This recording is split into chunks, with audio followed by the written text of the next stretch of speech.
Chapter 936. Into the Kingdom of Beasts. As Norvin and the gray-haired old man made their way through the forest, the sound of dried leaves crunching beneath their feet filled the air. The trees around them were tall and imposing, their branches reaching up to the sky. The air was cool and crisp, and the sun shone down on them, filtering through the leaves above. Norvin's golden fur shone brilliantly in the sunlight, his massive 6 feet tall towering body over the old man beside him. The old man was dressed in a traditional butler uniform, complete with a gray vest, white shirt, and black bow tie. His gray hair was neatly combed and slicked back, giving him a regal appearance. As they continued on their journey, the old man suddenly stopped, his keen senses detecting something in the air. Despite the cloudy afternoon, he sensed an impending storm and urged Norvin to set up camp before it hit. "Young Master Norvin, we should camp here," the old man said urgently. "I sense a storm is coming, and we must take shelter before it's too late." Norvin nodded in agreement, knowing that his companion's instincts were always spot on. They quickly set up camp, securing their belongings and sheltering under a large tree. As the clouds grew darker and the wind picked up, Norvin couldn't help but feel a sense of unease. He had faced many challenges in his life, but there was something about this impending storm that made him feel on edge. Norvin and Samuel had set up camp in a small clearing of the forest, the sun filtering through the canopy of tall trees. Norvin's golden fur glistened in the light, a stark contrast to the dried leaves covering the forest floor. But despite the calm atmosphere, Norvin's mind was troubled. "Tell me, Samuel, did I make the right choice in leaving Nagaland?" Norvin asked, his gaze distant. Samuel, the gray-haired butler, sat down on the ground beside him. "Young master, I know you are hurting, but you made the right choice. You cannot be near the Dark Lord and his army." Norvin's voice was filled with regret as he spoke. "But what if my absence brings doom upon them? The Dark Lord and his army are capable of terrible destruction. You know what he did to the island of Ithilin in revenge. What if he does the same to Nagaland?" Samuel shook his head, trying to reassure Norvin. "He wouldn't do that, young master. Nagaland is the Dark Queen Gaia's homeland. He wouldn't destroy his betrothed's homeland." But Norvin couldn't shake off his feelings of guilt and responsibility. "I just hope they can hold their own against the Dark Lord's army. I wish I could be there to help." Samuel placed a comforting hand on Norvin's shoulder. "I understand, young master. But we must have faith in Yugmis and Nali and the other guardians. They will do everything in their power to protect Nagaland." Norvin nodded slowly, still feeling the weight of his decision. But as the sun set and the storm clouds gathered overhead, he couldn't help but feel a sense of foreboding. He had a feeling that his absence would have greater consequences than he had initially anticipated. "Rest now, young master. We'll arrive at the safe house by sunrise tomorrow." Samuel suggested that Norvin get some rest, but Norvin was in no mindset for sleeping. His thoughts were consumed by the fact that he had left his best friend and brother, Noah, behind in Nagaland while he fled for safety. Now, Noah was in a coma and unconscious, vulnerable to the dangers of the Dark Lord's army. Norvin felt a deep sense of guilt and regret for not being there to protect him. To make matters worse, Alicia, Noah's wife, had left for Ar to seek an alliance with the Empress to fight against the Dark Lord. With both Norvin and Alicia absent from Noah's side, Norvin felt an overwhelming sense of helplessness. He leaned his head back against the tree and closed his eyes, but his mind was racing. The thought of Noah's life hanging in the balance made it impossible for him to rest. The only thing he could do was to keep moving forward, to reach the safe house and regroup with their allies. Samuel watched over him with a sense of concern, knowing that the weight of the situation was heavy on Norvin's shoulders. He silently prayed for their safe passage to the safe house, hoping that they could reunite with their loved ones and face the challenges ahead as a united front. While Samuel was sitting by the campfire, a sudden sharp pain ripped through Samuel's gut, causing him to let out a blood-curdling scream that echoed through the silent forest. Norvin's thoughts were jolted out of his mind by Samuel's agonizing cry, and he leapt to his side, desperation in his eyes. "What's happening to you, Samuel?" Norvin asked urgently, but the old man could only writhe in pain and let out another anguished cry. Then, as suddenly as it began, Samuel fell silent and lost consciousness. Norvin's heart skipped a beat at the sight of the old man lying motionless on the ground. Panicked, Norvin examined Samuel's body, and his eyes widened in horror as he sensed a disruption in Samuel's soul. It was as though a part of his soul had been violently ripped away, leaving behind an emptiness that chilled Norvin to the bone. What could have caused this? Norvin muttered to himself, his mind racing. He knew that such an injury to the soul was not something that could be easily mended, and the implications of this attack weighed heavily on his mind. Who or what could have caused such a thing? And why had they targeted Samuel? As Norvin tended to Samuel's unconscious body, his mind raced with questions and fears. The journey ahead suddenly seemed much more treacherous than before, and he knew that they would have to be even more vigilant if they were to survive the dangers that lay ahead. Unknown to Norvin, the sharp pain that suddenly struck Samuel's body was no coincidence. It occurred precisely at the same moment Michael consumed Andreas' soul from Noah's body in Nagaland. Little did Norvin know that Andreas had left a small piece of his soul in Samuel's body, and when Michael destroyed that part of the soul, the remaining piece in Samuel's body was also destroyed. Fortunately, the second soul part of Andreas, which was with Salisi, was not affected since the soul piece in Samuel's body was from the soul part of Andreas, which was with Noah. Norvin examined Samuel's condition and concluded that the old man needed rest to recover from the sudden pain he had experienced. Satisfied that Samuel would be okay, Norvin covered him with a warm blanket and climbed up a nearby tree to keep watch. Despite Samuel's stable condition, Norvin couldn't help but be plagued by thoughts of what had caused the sudden disruption in his body. Peering into the distant sky, he kept watch over the sleeping Samuel. The forest was eerily quiet except for the occasional rustling of leaves and twigs under the weight of nocturnal animals. The thought of the Beast King's kingdom brought a sense of both relief and apprehension to Norvin. He had heard of the powerful beast men and their imposing ruler, but had never met them himself.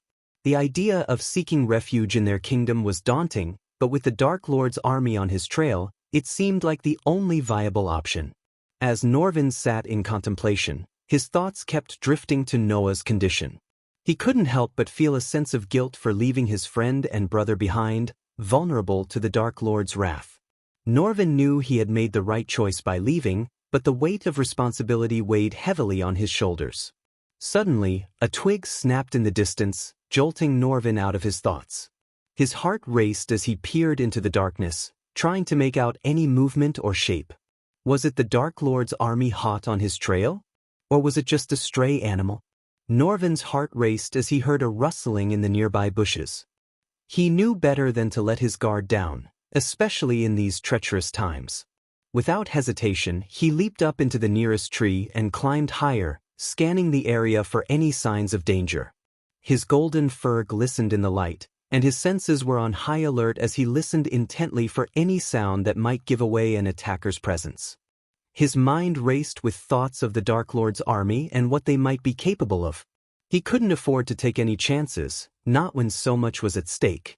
As he surveyed the area, his grip on the tree tightened, and he readied himself for any incoming threat. Norvin's keen eyesight caught a glimpse of movement in the distance, and he narrowed his eyes to get a better look. As the beastmen drew closer, he saw that they resembled a pack of wolves. Their fur was sleek and dark, blending in with the shadows of the forest. They moved with a graceful, predatory gait that sent shivers down Norvin's spine. Despite his fear, Norvin kept his guard up and watched the groups approach carefully. He didn't know their names or identities, but he could tell that they were skilled warriors. Each of them carried a weapon and wore a fierce expression of years of training and experience. As the pack of wolf-like beastmen approached Norvin's campsite, Norvin tensed up, unsure of their intentions. The pack leader, a towering beast with thick gray fur and piercing yellow eyes, stood at a distance and bared his fangs, growling a warning. Norvin slowly raised his hands in a show of non-aggression, but kept a watchful eye on the pack. The leader spoke in a low, guttural voice, asking Norvin why he was venturing into the territory of the Beast Kingdom.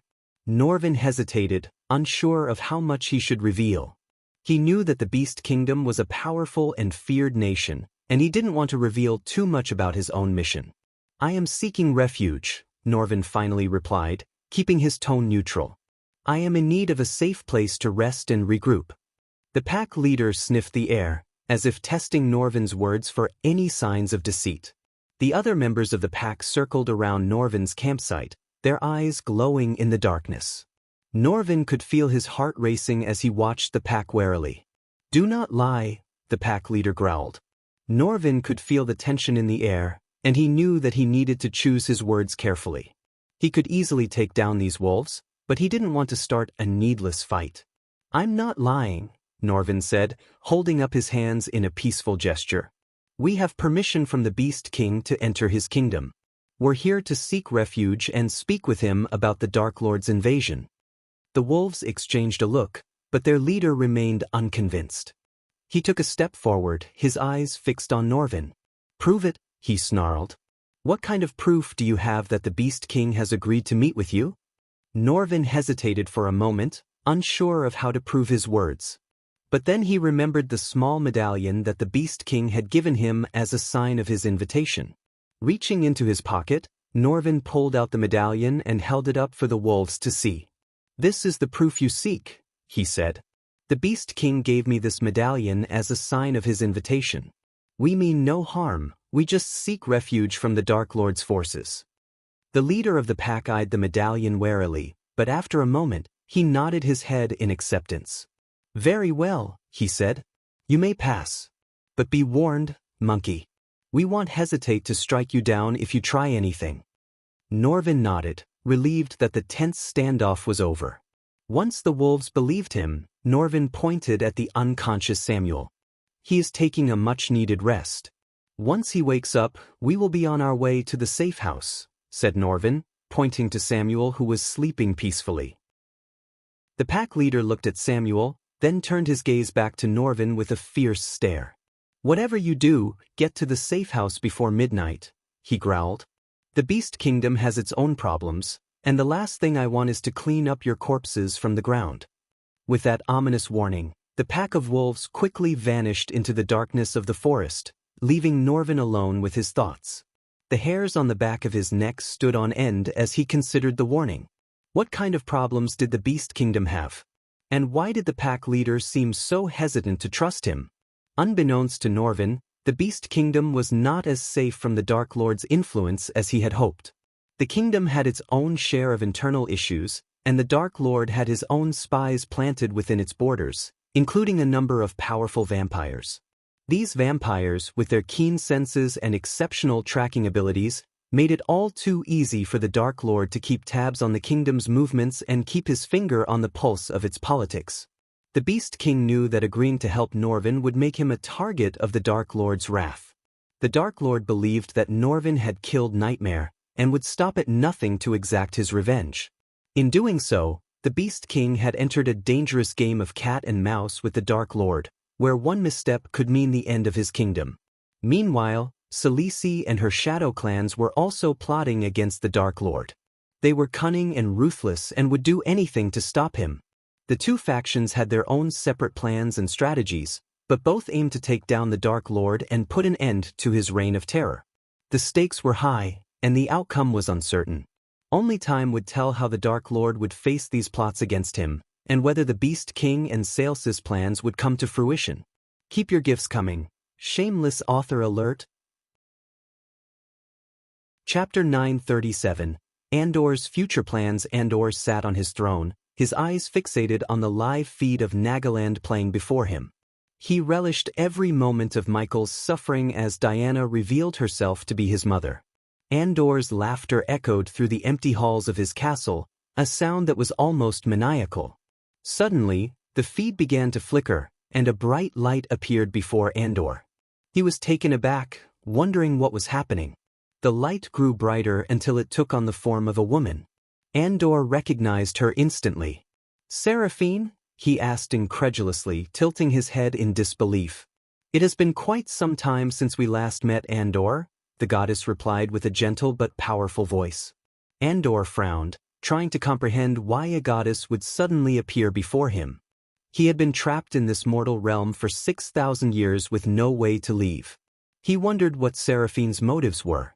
If you meant 6,000 years ago, then yes, it has been quite some time, Andor quipped, trying to hide his suspicion. Seraphine chuckled softly, a sound that made Andor's skin crawl. I see you still have your sense of humor, she replied. Andor leaned back on his throne, crossing his arms over his chest. Andor's eyes narrowed at the sound of Seraphine's voice, the embodiment of all that he despised about the realm of the gods. He bristled at the urgency in her words, a reminder of the ancient duty he had abandoned long ago. Despite his outward calm, Andor seethed with anger at the thought of being dragged back into the politics of the Pantheon. What do you want from me, Seraphine? Andor growled, his voice laced with venom. Seraphine's form flickered, her light growing brighter as if in a warning. You know why I'm here, she said, her voice gentle yet firm. Seraphine didn't seem to take offense at Andor's tone, continuing with a sense of urgency. The third seal has been broken, Andor. Dagon is planning to ascend to our realm once again with his army of Hellwalkers. Andor remained unmoved, his anger towards the Dark Lord overshadowing any sense of duty to the realm of gods. I'm pretty sure Morrigan will take care of that, he snickered, showing his disdain for the god of war. The last time I checked, it was your duty to prevent Dagon from ascending to the realm of gods, Seraphine reminded him. Andor's voice dripped with venom as he retorted, well, the last time I checked, I can't even leave this damn castle. So if you have a way to break the seal and let me out of here, I might go deal with Dagon out of the goodness in my heart. He knew he was treading a dangerous line, for if he showed too much hatred towards his own kind, the gods might find a way to keep him in the mortal realm for longer. But he couldn't hide his anger and hatred towards the realm of gods anymore, not when he had been trapped in the mortal realm for 6,000 years. Seraphine looked at him with a sense of disappointment and sadness. Your hatred blinds you, Andor. You were once a noble and just god, but your anger towards the Dark Lord has consumed you and made you forget your duty to our realm. You are needed in the war against Dagon, but first, you must let go of your anger and remember who you truly are. Andor's face twisted with rage. You know nothing of what I have endured, Seraphine. You and the other gods have no right to judge me. My hatred is not what blinded me, Seraphine. It was my own kind that forgot about me. None of you bothered to check on me until you want something from me. Tell me, goddess of all information, how many times have you checked on me? None. Andor's voice grew louder as he continued. For a goddess of information, you seem to have no clue that I am trapped in this damn castle. So tell me, how am I supposed to deal with Dagon? And why would I want to help you even if I could? The tension in the room was palpable as Seraphine regarded Andor with a mix of sadness and frustration. We are not blind to your plight, Andor. We have not forgotten you. But you must remember that our realm is in danger. We need your help and are willing to do what we can to assist you in leaving this castle. Andor was taken aback by the sudden offer of help. His anger and hatred for the gods had blinded him to any possibility of assistance from them. But deep down, he was still desperate to leave the mortal realm any way he could, even if it meant working with his own kind whom he despised. He suppressed his rage and considered the offer for a moment. Sensing that Andor was not going to interrupt her, Seraphine took the chance to continue speaking. Seraphine leaned forward, her voice low and urgent. Andor, listen to me. Dagon cannot escape the hell without first breaking several powerful artifacts that keep him imprisoned there. He cannot destroy them himself, so he is sending his Hellwalkers to do it. We need the Sky Hall to fight against these Hellwalkers and protect the artifacts. If they are destroyed, nothing will stop him from ascending to our realm. Andor listened to Seraphine intently, weighing his options as he considered her proposal. Although he still harbored a deep-seated anger towards his fellow gods, he knew that he was also desperate to leave the mortal realm, and the opportunity to do so might be worth considering. Let us assume for a moment that I am willing to assist you, he said slowly, eyeing Seraphine with suspicion. But what makes you think that the Sky Hall alone will be enough to stop Dagon and his army of Hellwalkers? Breaking things is always easier than preventing them from being broken, and even if I were to agree to send the Sky Hall to this fight, Dagon would eventually find a way to break the artifacts without any gods fighting against him. Seraphine nodded gravely. We are aware of that. That is why we need the Sky Hall to delay Dagon as long as possible until the Dark Lord can break 3 more seals. Once that happens, we can send a god from the Pantheon to the mortal realm and engage in battle with Dagon's army directly. Andor's frustration was palpable as he slammed his hand on the armrest of his throne. So, you're telling me that you could send a god to the mortal realm but not bring me back? This is outrageous, he exclaimed. Seraphine's expression softened slightly. I understand your anger, Andor. But the rules of our realm are not always fair. Andor scoffed. Rules? The Dark Lord doesn't follow any rules. He has already caused so much destruction, and yet the Pantheon still underestimates him. Dagon may be a threat, but he's nothing compared to the Dark Lord. Andor's eyes blazed with fury as he confronted Seraphine. Why does the Pantheon continue to underestimate the Dark Lord? He is a much greater threat than Dagon could ever be. Why not send a god to the mortal realm to take him out? Seraphine's expression was grave as she responded, because we are still here, Andor. The Dark Lord is not. The previous Dark Lord was forced to reset the mortal universe as a last resort. Even at his peak, he only managed to kill some weak gods. Dagon, on the other hand, could threaten the very existence of the Pantheon itself. Andor seethed with anger, knowing that his own hatred for the Dark Lord was consuming him, blinding him to the true danger that lay ahead. Despite his loathing for the gods, he knew that he needed their help to escape the mortal realm. But at what cost? Would he be forced to fight alongside those he despised to save the very realm he had grown to hate? Seraphine's voice rang out with a tinge of disappointment and frustration. Do not forget your true purpose, Andor. You were sent to the mortal realm to eliminate the threat that Dagon poses to our world, she reminded him. 6,000 years ago, the Pantheon had tasked Andor with the mission to end Dagon's existence. However, Andor's stubbornness and hatred towards the Dark Lord had clouded his judgment, and he ended up fighting the wrong enemy. His reckless actions had nearly cost him his life, and Andor's anger had only grown since then, causing him to forget his original mission. Seraphine's voice was firm and determined as she made her offer to Andor. If you help the Pantheon defeat Dagon and the other fallen gods, I will personally make sure that the Dark Lord pays for what he did to you. Whatever the cost, I will find a way to bring you out of the mortal realm and restore you to your rightful place among the gods. Her words hung in the air, a tantalizing promise of revenge and redemption. Andor's eyes gleamed with a sudden realization that the gods' offer was too good to refuse. Despite his loathing towards the gods, he had no doubt in their power and authority. Their word was as good as gold, and if they promised him anything, they would keep it no matter the cost. Andor knew that dealing with the Dark Lord would require a lot of planning, strategy, and cunning. However, with the Pantheon's help, he could deal with the Dark Lord directly, using brute strength and force, something that he was exceptionally skilled at.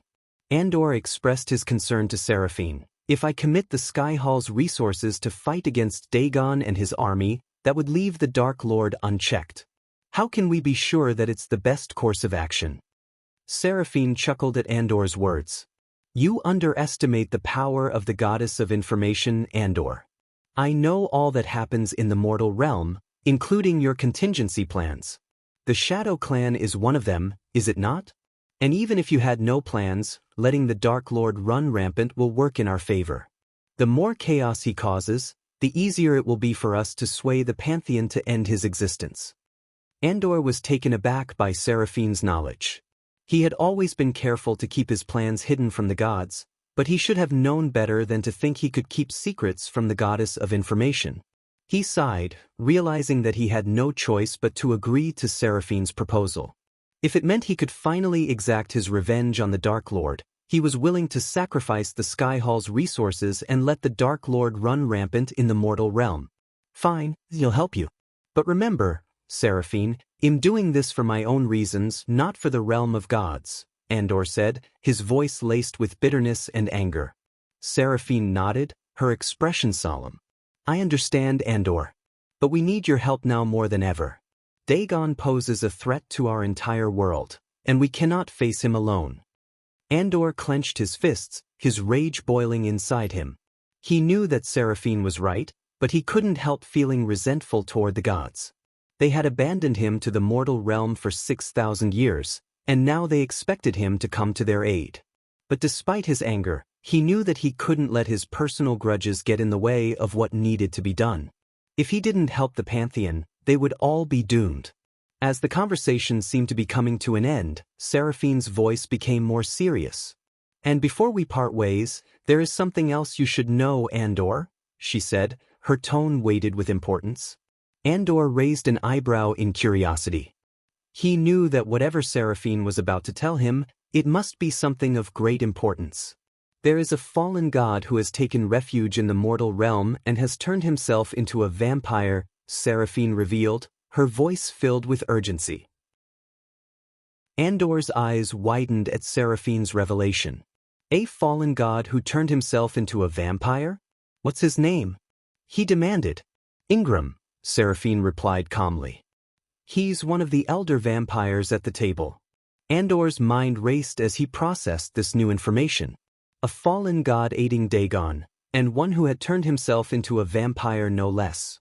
Andor felt a twinge of amusement at the thought of a fallen god turning himself into an elder vampire. He knew that the fallen gods were capable of anything, but the idea of one of them becoming a vampire was quite unexpected. He couldn't help but picture the fallen god Ingram sitting at a table, dressed in black leather and sipping on a glass of blood, surrounded by other vampires. The irony of it all made Andor chuckle, despite the gravity of the situation. Seraphine couldn't help but feel a sense of respect for Andor. Despite being stripped of his power and stuck in the castle for so long, he still possessed a sharp mind and cunning intellect that made him one of the most powerful gods in their world.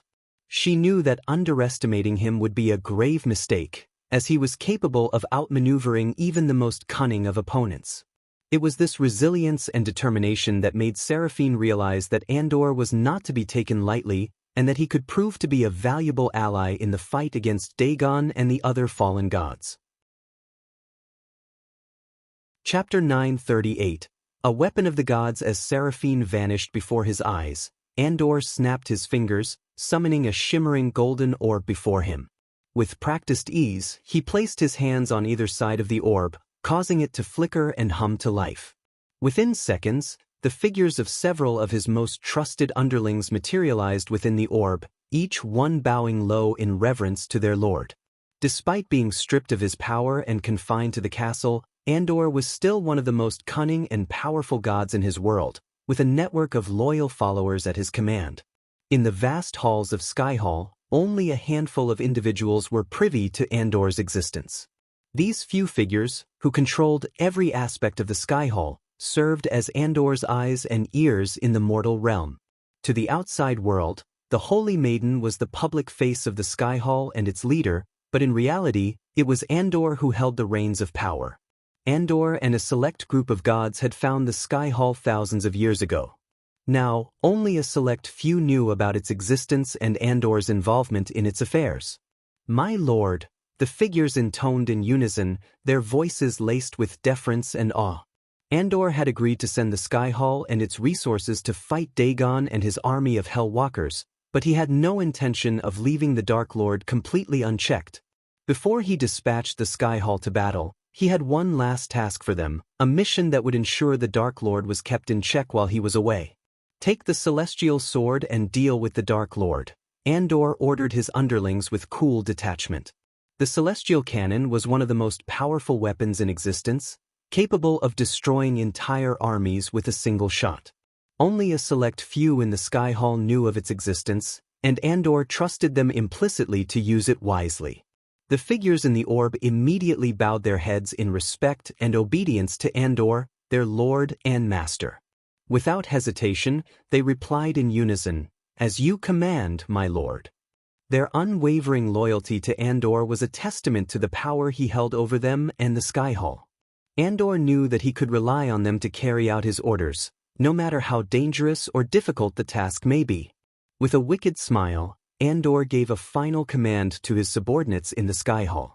"Make sure Cobra receives my gift," he said, his tone laced with a hint of malice. Andor was a man of focus and commitment, and sheer will.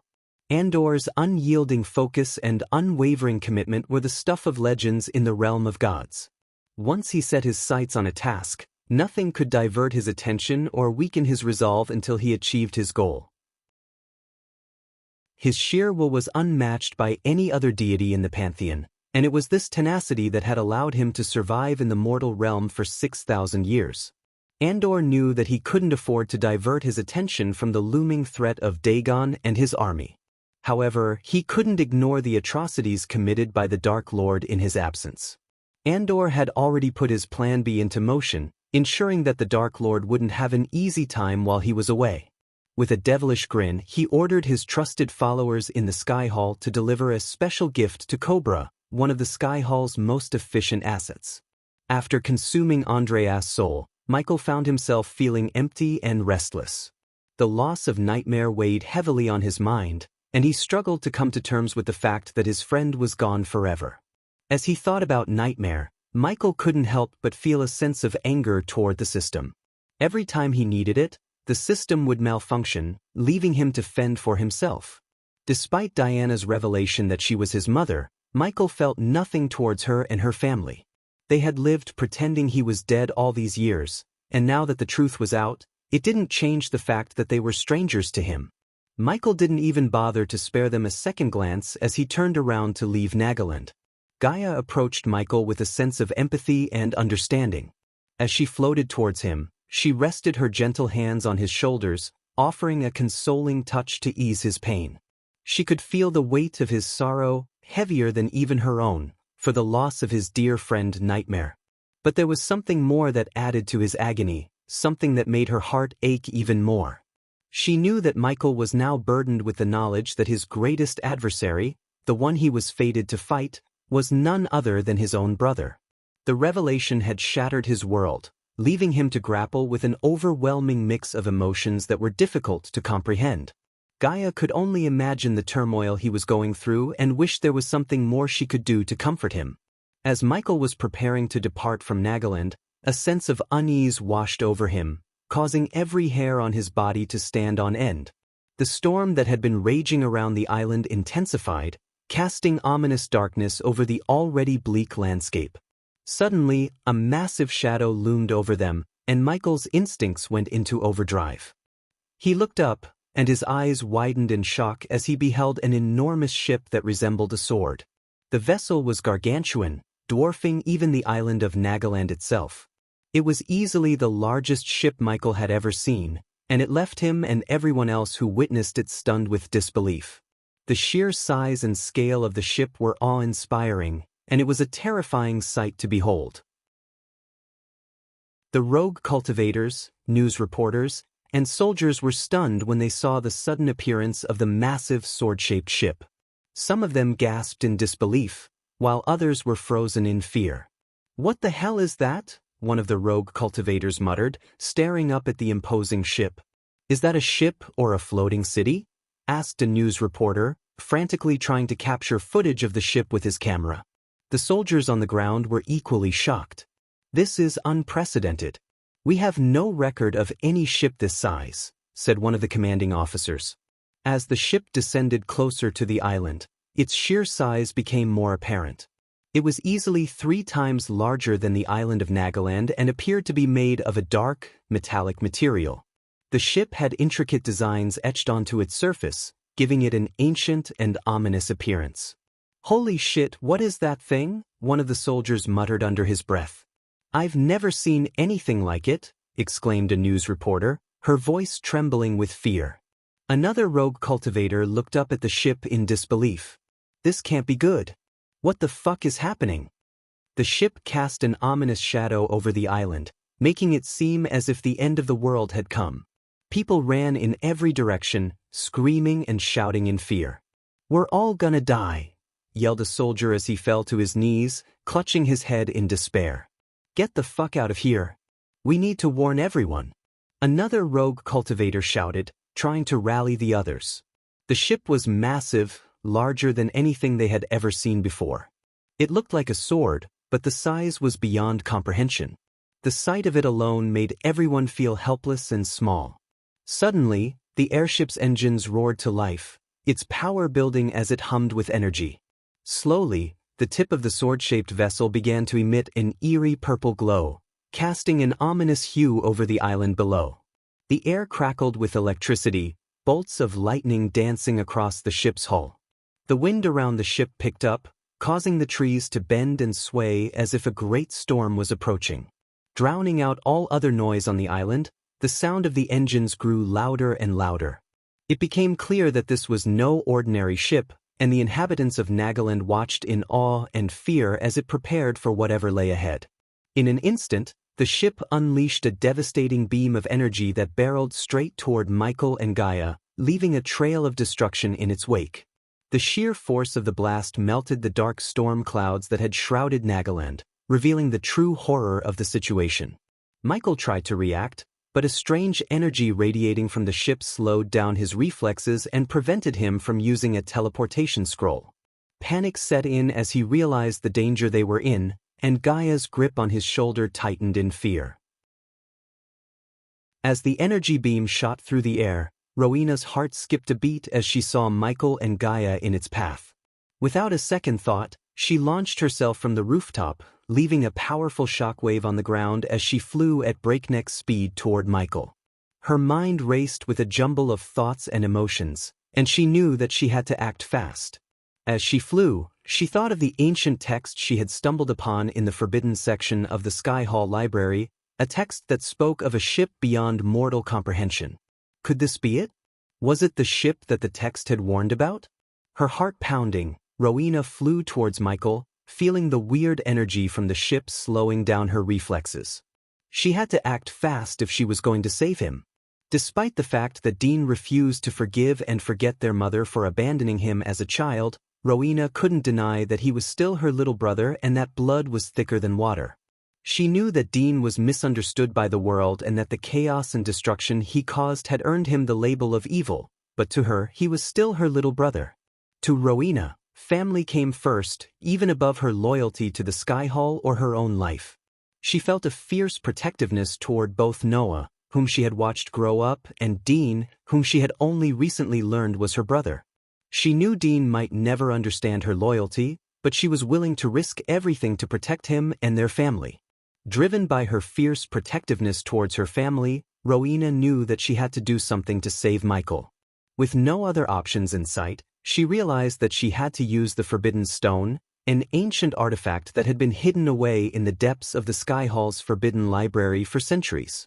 The energy from the ship had slowed Michael's reflexes, making him unable to use a teleportation scroll, and it was only a matter of time before the beam hit him. Rowena knew that she had to act fast if she wanted to save him. She focused all her energy and determination, racing towards Michael with lightning speed, leaving a trail of crackling energy in her wake.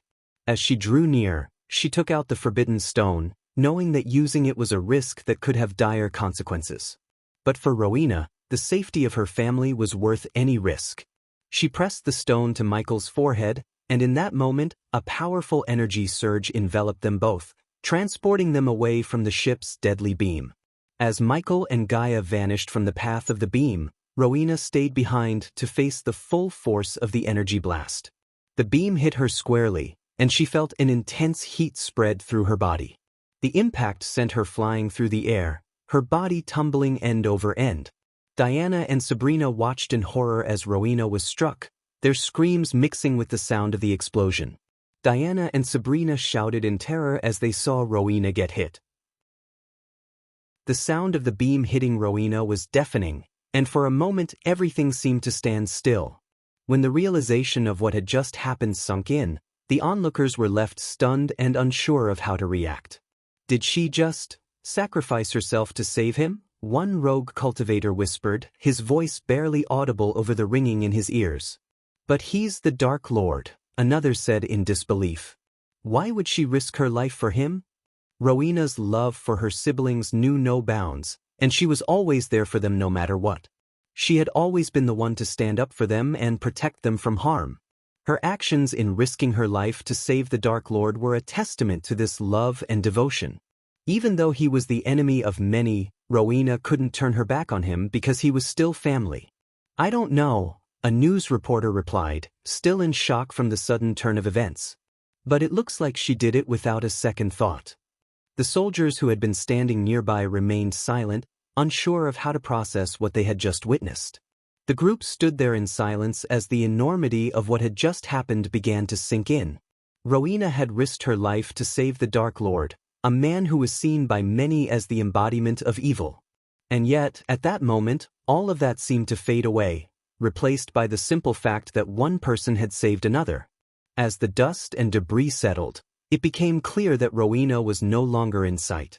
Whether she survived the attack or not remained a mystery. Keep the gifts coming. Chapter 939. In the realm of hell. As Michael and Gaia materialized in the new location, he could feel his skin crawl as he took in the barren, desolate landscape before him. It looked like the fire realm he had been to before, but this place was much darker and more ominous. The air was thick with the stench of sulfur, ash, and decay, and the ground beneath his feet was jagged and treacherous. When he looked around, Michael could see that the sky was a foreboding black, with swirling clouds and bolts of lightning flashing in every direction. There was no sun or moon, no natural light to guide his way. Instead, the only illumination came from the flickering flames that rose up from the molten lava rivers that ran through the realm. The flames cast eerie shadows across the desolate landscape, and Michael could feel the heat from the lava even at this distance. The place seemed like the embodiment of evil and death, and Michael could feel it in his bones. The screams of the damned could be heard echoing through the darkness, and he could sense the presence of malevolent beings lurking in the shadows, eager to inflict pain and suffering on anyone who dared to enter this realm. It was a place of eternal suffering, where the tormented souls were trapped forever, unable to find peace or rest. Gaia's voice broke through the silence that surrounded them, cutting through the thick atmosphere like a knife. "Where are we?" she asked Michael, her eyes scanning the barren, desolate landscape. Despite the absence of any visible life forms, the air was thick with the sounds of screams and cries, like a chorus of agony that echoed through the air. Michael's eyes darted around, taking in the surroundings. He could feel the death and evil in the air, pressing down on him like a heavy weight. His environment scanning showed no signs of life forms, but his instincts told him otherwise. He knew they needed to find a higher vantage point to figure out where they were and where they needed to go. He turned his gaze toward the mountain in the distance, an ominous and foreboding sight that rose up from the bleak landscape. It was a volcanic mountain, with jagged edges and peaks that looked as if some great force had torn them apart. The lava rivers that ran through the realm flowed toward the mountain, feeding the fiery pit at its center. The air was thick with the stench of sulfur and ash, and the only light came from the flickering flames that rose up from the molten lava. "I'm not sure where we are, but we need to get to that mountain. It might give us a better view of our surroundings." When Michael took a step toward the ominous volcanic mountain, Gaia pulled him back by his sleeves, causing him to turn around and face her. Her face was etched with concern as she spoke. "I don't think I can use my cultivation here. Something's interrupting my energy flow." Sensing her distress, Michael immediately suggested, "Try the Olympus." Gaia nodded in agreement and attempted to access her space ring to retrieve some arch-energy crystals. However, to her surprise, she found that she couldn't even access her space ring. It was as if something in this strange realm was preventing her from using her cultivation power and accessing her resources. As Michael watched Gaia struggle to retrieve the arch-energy crystals, he realized that this strange realm had rendered her powerless. In contrast to Gaia, he felt stronger in this strange realm. Despite the system being offline, Michael was able to access the storage and retrieve the necessary weapons for their journey through the strange realm. He handed over a sword sheath, a sword, a quiver full of arrows, and a bow to Gaia, who quickly strapped them to her armor. As Gaia prepared for their journey, Michael retrieved a sparkling arch-energy crystal and handed it to her. "Try this," he said, hoping that it would somehow help her use her cultivation energy in this strange realm. Gaia nodded and inserted the crystal into the Olympus on her wrist. The device absorbed the energy from the crystal, but Gaia felt no energy coursing through her veins. Disappointed, she shook her head.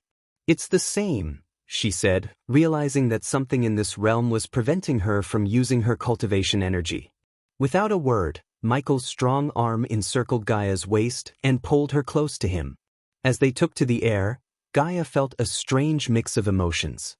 She wanted to ask Michael how he was feeling after learning that Diana was his mother and Noah was his brother. But she couldn't find the words, and Michael's expression was unreadable, cold, and distant.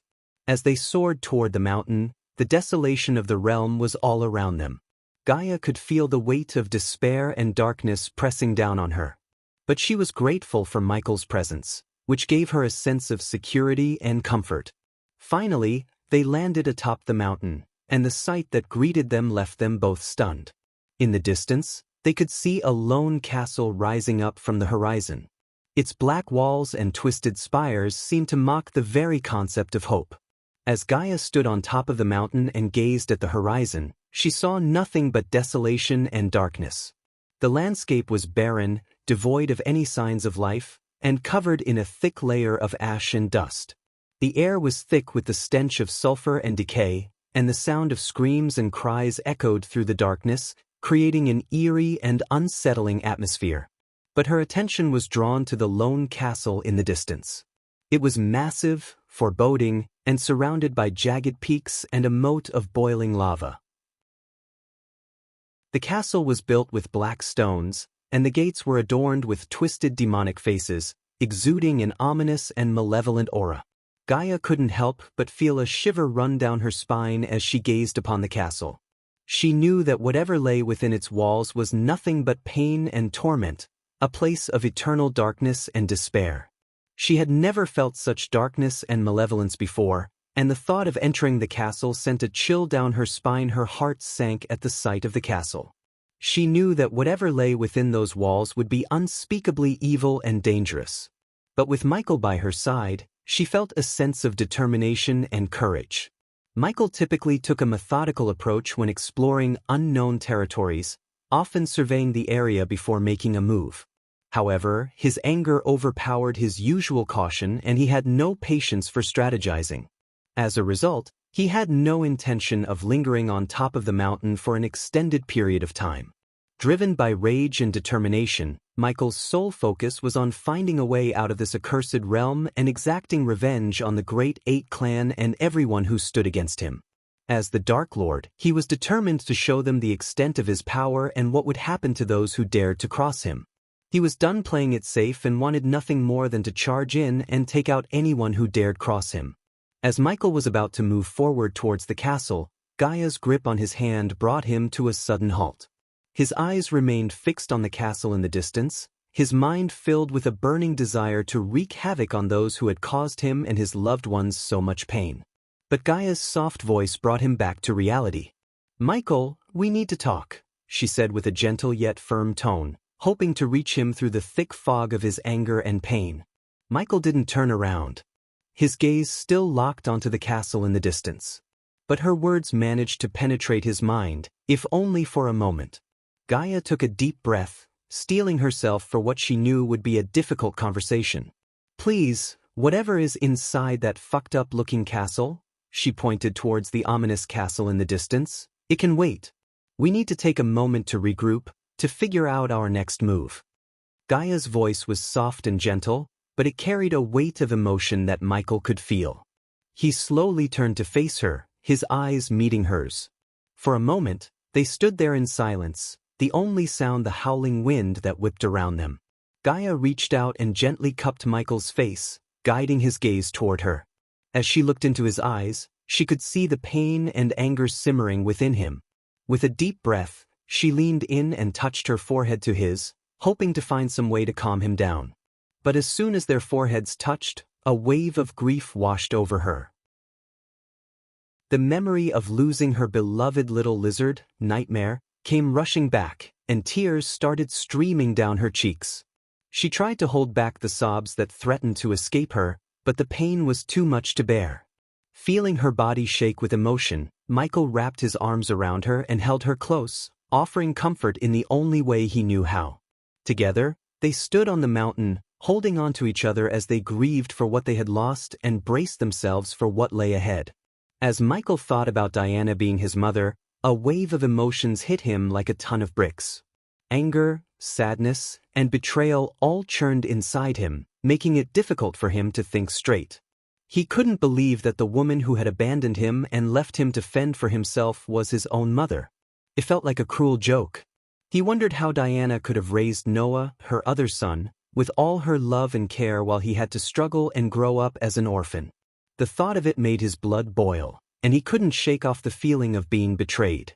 But as he stood there, his heart heavy with these emotions, he was also consumed by another pain, the loss of his beloved dragon, Nightmare. The memories of their time together flashed through his mind, and he felt an overwhelming sense of grief and regret. He had never expected to lose Nightmare so soon, and the pain was almost too much to bear. Torn between these two sources of pain, Michael struggled to find a way to move forward. Michael stood there in silence, his eyes focused on the ground. His emotions were all over the place, anger, sadness, and a sense of betrayal. "How could she do this to me?" he muttered to himself. "How could she abandon me like that?" Gaia could sense the pain in his voice and leaned in closer to him. "I know it hurts, Michael," she said softly, "but try to see things from her perspective. Maybe there's more to the story than we know. The Sky Hall has always been capable of manipulating people and situations to their advantage. Maybe there's more to the forbidden spell they cast to send you to Earth when you were born. It's possible that Diana had no choice but to leave you behind." Michael's voice was barely audible as he spoke, "But don't you remember what Eladir said? In order for that forbidden spell to work, my mother had to sever her maternal bond with me willingly. It wouldn't have worked otherwise." He paused for a moment, the pain of abandonment still raw and fresh.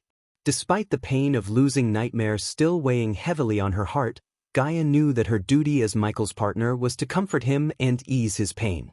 She pushed aside her own grief and focused solely on tending to Michael's needs, for that was what true love meant to her. At that moment, Michael's pain became her top priority, and she was determined to be there for him in any way she could. Even though Gaia loved Michael deeply and wanted to help him heal from the pain of being abandoned by his mother, she also wanted to approach the situation objectively. She didn't want to fuel his anger by blindly supporting his emotions. Gaia knew that there had to be a reason for Diana's actions, and she wanted Michael to consider the possibility that there was more to the story. She couldn't shake the feeling that there was a bigger picture that they were missing. Gaia wanted to understand Diana's perspective and help Michael see things from a different angle. "Michael, I know this is difficult for you, but please try to see things from your mother's perspective," she said, her voice filled with empathy. "Think about it. The Sky Hall was afraid of the prophecy and the chaos it could bring. Diana had to make a difficult decision, one that no mother should have to make. The Sky Hall, with all its power and influence, would have done anything to prevent that from happening. Even if Diana had wanted to keep you, they would have threatened her family and their safety. So, what would you have done if you were in her position? Would you have risked the lives of your entire family to save one child? Or would you have sacrificed one child to save your family?" She paused for a moment to let her words sink in. "I'm not saying what she did was right or fair, but sometimes, people are put in impossible situations and have to make tough choices. It doesn't mean they don't love you or care about you. It just means they had to do what they thought was best in a difficult situation." Gaia looked at Michael with compassion, hoping her words would help ease his pain and anger toward his mother. "The damage has already been done, Gaia. It's not that easy to forgive and forget, especially when it comes to something as big as this. I don't think I can suddenly accept her as my mother just because she had no choice. It's like a broken mirror that can never be fixed, and even if we did try to fix it, the cracks would always be there," Michael said, his voice laced with pain and bitterness. Chapter 940 Hell Walkers. After their discussion about Diana, the conversation gradually shifted to the loss of their beloved dragon, Nightmare. Both of them were struggling to come to terms with his death, and the pain was still raw and intense.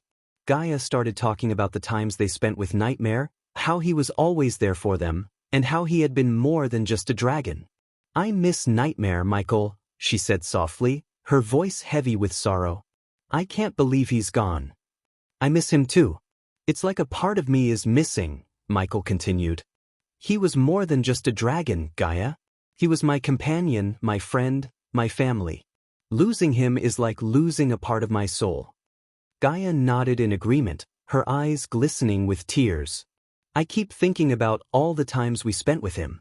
The way he would always fly around us, the warmth of his scales under our fingertips.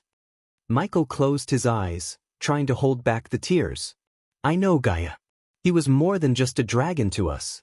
He was family. They both fell silent, lost in their own thoughts and memories of Nightmare. The pain of his loss was still fresh, and they couldn't come to terms with the fact that he was gone forever. Dragons and Nagas were not known to be fond of each other's kind. They had a long history of hatred and conflicts. However, Gaia and Nightmare's relationship was different. Gaia had known Nightmare since he was a little baby dragon, and over time, they formed a bond that was unbreakable. At first, Gaia didn't take a liking to the dragon, but as time went by, she began to see him in a different light. As a young dragon, Nightmare loved to play, and Gaia found herself in the midst of his antics more often than not. She remembered one particular day when they were having a playful fight in a field. She was in her Nagini form, slithering around while Nightmare was flying around her, playfully trying to catch her tail. But then, Nightmare had a mischievous idea. He flew down low, and with a swift movement, he snatched Gaia's tail in his mouth and started dragging her along the ground. Gaia let out a yelp of surprise but soon realized that Nightmare was just playing with her. Despite their species' inherent hatred towards each other, Gaia and Nightmare formed an unlikely bond. Gaia had known him since he was just a little baby dragon, and over time, they had become close. She remembered how he used to follow her around and how he would always nudge her for attention. Thinking back on that memory brought tears to Gaia's eyes. She had lost a dear friend and companion, which deeply hurt her.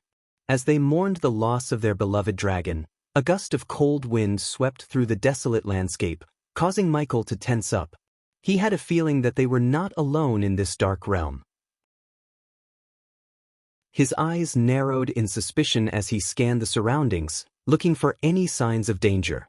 Gaia noticed the sudden shift in Michael's expression and knew that something was amiss.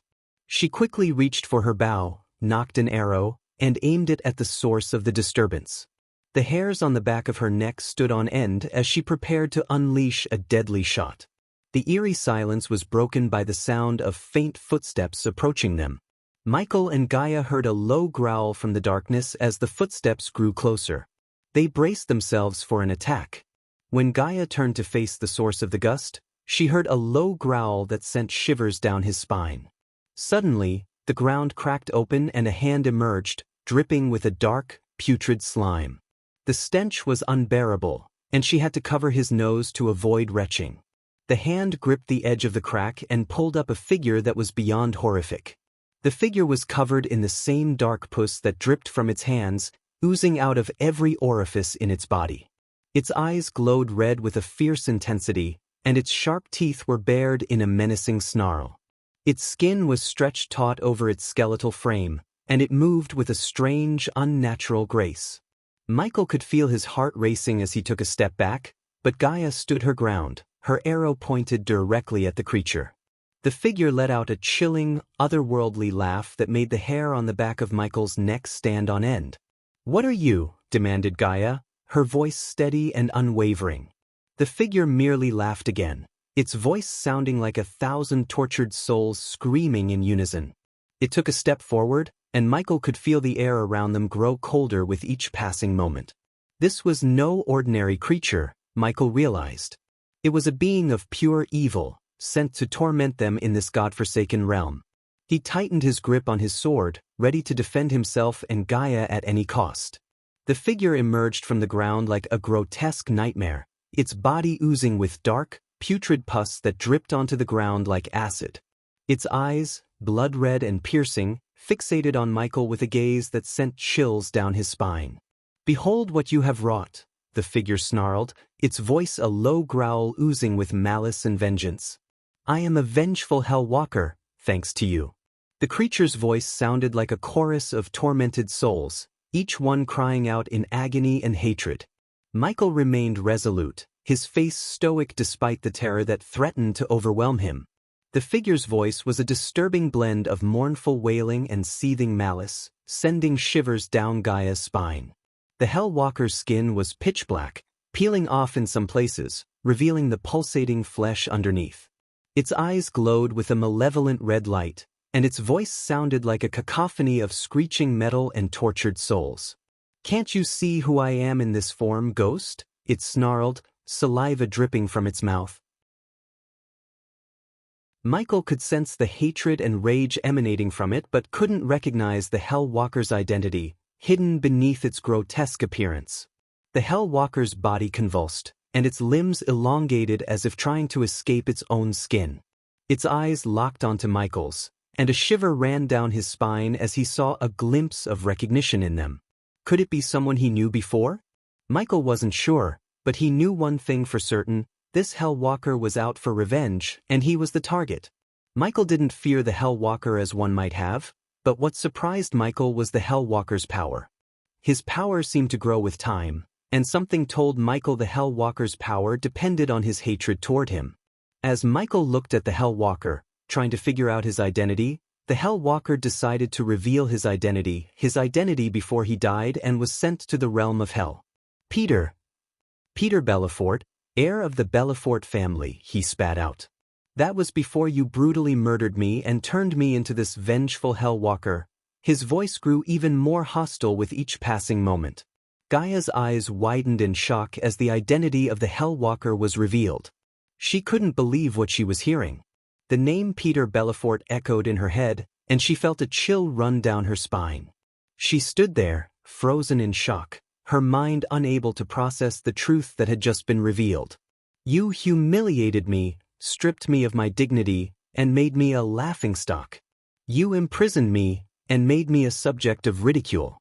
But that wasn't enough for you, was it? You killed me in front of my own sister, and now I am cursed to suffer as a vengeful Hellwalker." Peter's voice was filled with pain, anger, and hatred. He was no longer the person he used to be. He had been transformed into a monstrous abomination fueled by his thirst for revenge against Michael. No trace of humanity was left in him, only a seething rage that threatened to consume him completely. Peter's voice suddenly turned into a peal of maniacal laughter that echoed across the mountain. Gaia shuddered at the sound, feeling the hair on the back of her neck stand up. Peter's laughter soon turned into words dripping with malice. "I have dreamed of this moment every day since I arrived in this hellish realm. I have dreamed of the many ways I would torture you, ghost. I will tear you limb from limb, drink your blood, and feast on your flesh. I will make you suffer beyond your wildest imagination. And when I am done, I will repeat everything again." Peter's voice was filled with blood-curdling rage. As he spoke, he described in vivid, gory detail how he would torture Michael, making Gaia's stomach churn with disgust and fear. With an unwavering gaze, Michael delivered a cold and unyielding message to the vengeful Hellwalker before him. "You made the grave mistake of crossing me in life, and now you're paying the price in death. Let this be a lesson to anyone who dares to challenge me." Despite the shock of learning the Hellwalker's true identity as Peter Belafort, Michael showed no fear or hesitation. The loss of his beloved dragon Nightmare and the betrayal of his mother had already filled him with a wave of unbridled anger, making Peter's threats seem like nothing more than a mere annoyance to Michael. Michael's voice dripped with coldness as he addressed Peter. "You are not the only one who transformed into something else, Peter." A dark shroud began to envelop Michael, emanating a sense of foreboding that made the very air around them grow heavy. The glow of his eyes changed to an ominous mix of red and black, and as his power surged, the area around them began to darken. The ground shook, and a gust of wind started to pick up, hinting at the immense power Michael held within him. It was a glimpse of the Dark Lord's power, which was more than enough to unnerve Peter. With a fierce determination in his eyes, Michael unsheathed his dark sword from his back, the blade glinting in the dim light of the underworld. In one swift motion, he dashed at Peter, his sword slicing through the air with deadly precision. Peter tried to dodge, but he was too slow. The sword sliced through him, cutting him in half. A torrent of black pus spilled out of Peter's body, coating Michael in the foul-smelling liquid. But Michael didn't flinch. He stood there, his sword still in his hand, watching as Peter's two halves fell to the ground. The Hell Walker's screams filled the air, but they were quickly silenced as his body turned to ash and was carried away by the wind. Michael stood there for a moment, his eyes still glowing with the power of the Dark Lord. Just when Gaia thought the nightmare was over, the ground beneath them started to rumble once again. Gaia's eyes widened in disbelief as the crack in the ground widened, and Peter emerged from it, good as new. He laughed menacingly, and Gaia could see the hatred in his eyes. "You thought you could defeat me that easily? I'm afraid it's not that simple this time," Peter said, his voice dripping with malice. Gaia's heart sank as she realized Peter would not go down so easily. Michael slowly turned around and saw the Hell Walker standing before him as good as he was before Michael cut him in half. Michael knew it wouldn't be that simple to kill a Hell Walker. As Peter manically laughed, Michael cracked his neck and prepared for another round. Michael slowly turned around and saw the Hell Walker standing before him, completely unscathed despite being cut in half moments before. Michael knew that it wouldn't be easy to kill a Hell Walker, especially one filled with so much hatred. As Peter's maniacal laughter filled the air, Michael remained unfazed and calmly cracked his neck, signaling his readiness for another round. "Don't be too happy, Peter. I killed you once, and I can do it again," Michael said with an air of confidence as he readied his sword for another strike. Peter only continued to laugh as he slowly approached Michaela's. Peter stepped toward Michael. He noticed a strange transformation happening to his body. A dim, eerie purple glow emanated from the center of the Hell Walker's body. Moreover, while Peter stepped closer to Michael, an evil sword materialized in his hand. The sword appeared to be made of black pus and pulsated with an ominous, evil energy. The sword seemed to draw power from the death aura surrounding them, as though it were fueled by the very essence of the realm they were in. Peter swung his black sword toward Michael with immense force, vowing to make him suffer before he moved on to Gaia. But Michael, with his fast reflexes, evaded each swing effortlessly. As the two fought, Peter began to taunt Michael with threats to harm Gaia once he was done with him. "I'll make sure she suffers for every wound you've inflicted upon me," Peter growled, his eyes burning with malice. "I'll make her scream and beg for mercy." Michael remained calm and focused during the fight, but when he heard Peter threaten Gaia, an uncontrollable rage filled him. His power exploded through the roof as he stopped evading Peter's sword swings and grabbed him by his hands, crushing them with his inhuman strength. The evil sword fell to the ground as Peter screamed in agony. Without mercy, Michael grabbed Peter's head and squeezed it with brute force, causing it to explode into a shower of bloody black mist. The mist fell to the ground, staining the ground with the corrupted remnants of the vengeful Hell Walker. Unfortunately, Peter's body began to reform, and in moments he was once again standing before Michael. His body was once again covered in dark pus, but he looked stronger than ever. Michael could see the eerie purple glow in the center of Peter's body had grown brighter. "Is that all you got?" Peter snarled at Michael. His voice filled with malice. Chapter 941 Castle of Hellas. Michael clashed with Peter in the realm of hell. He couldn't help but notice the difference in how energy and cultivation worked in this place. His power was different here. He felt stronger but wasn't at his full half-celestial power level. The darkness that surrounded them was the source of his strength. As the god of darkness and a newly minted half-celestial, his body was now able to harness the darkness around him and turn it into his own power. In this realm, there was little to no celestial or arch-energy, which meant that the Hell Walker's power was solely dependent on their hatred and the depth of their torment in the pits of hell. The more hatred they held, the more powerful they became. Peter's hatred toward Michael knew no bounds, and his power was almost on par with Michael's in the realm of hell. If Peter were to fight Michael in his own world, Michael could have easily disposed of him with a snap of his fingers. Michael and Peter continued their brutal fight, with Michael always having the upper hand. He used his dark sword to slice off Peter's limbs, but they quickly grew back, thanks to his powers as a Hell Walker. Michael could feel the hatred emanating from Peter as he swung his sword wildly, trying to land a hit on Michael. As they clashed swords, the ground beneath them shook violently, and chunks of earth and rocks flew into the air. Michael's eyes glowed with a mix of red and black as he unleashed a dark aura that surrounded him, making him even more powerful. Meanwhile, Peter's sword glowed with a sickly black light, and he howled with rage as he swung it with even more ferocity. Blood and black pus flew everywhere as Michael sliced through Peter's body, but it only seemed to make him stronger. Their fight was bloody and gory. Black pus spattered everywhere as Michael continued to slice through Peter's body. Peter's sword cut deep into Michael's skin, but Michael showed no signs of pain as he continued to fight with his dark powers. The ground shook with every blow, and Michael's dark aura grew stronger with each attack. He knew that he needed to end this fight quickly, or else Peter would become too powerful to defeat. Peter laughed maniacally as Michael cut off another limb. "You can't kill what's already dead, Ghost. I am already damned to hell, but you will join me soon enough," Peter said, grinning from ear to ear. Michael simply smirked in response. "Is that all you have, Peter? You're not even a challenge to me anymore. You're just a pathetic creature, controlled by your own hatred." But Peter's laughter only grew louder. "Controlled by hatred? I am the hatred ghost. I am the fury of all those who were wronged and betrayed, and you will pay for what you did to me." The fight continued, with Michael slowly gaining the upper hand once again. But every time he managed to cut off a limb, it quickly grew back, and Peter's laughter only grew more maniacal. "You can't win, Ghost. I am invincible," Peter taunted. "I will torment you for all eternity."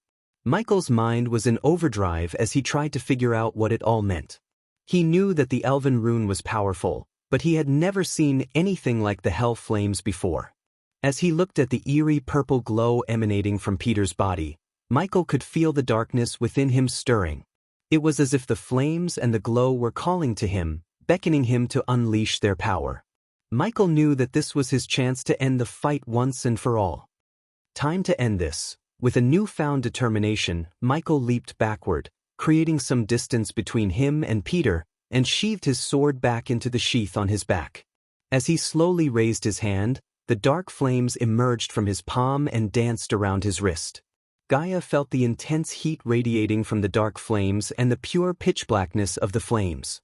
The air around them grew thick and heavy as the flames consumed the darkness, casting an eerie glow that illuminated the entire battlefield. As Michael conjured the dark flames, an intense heat radiated from his palm, causing Gaia to shield her face.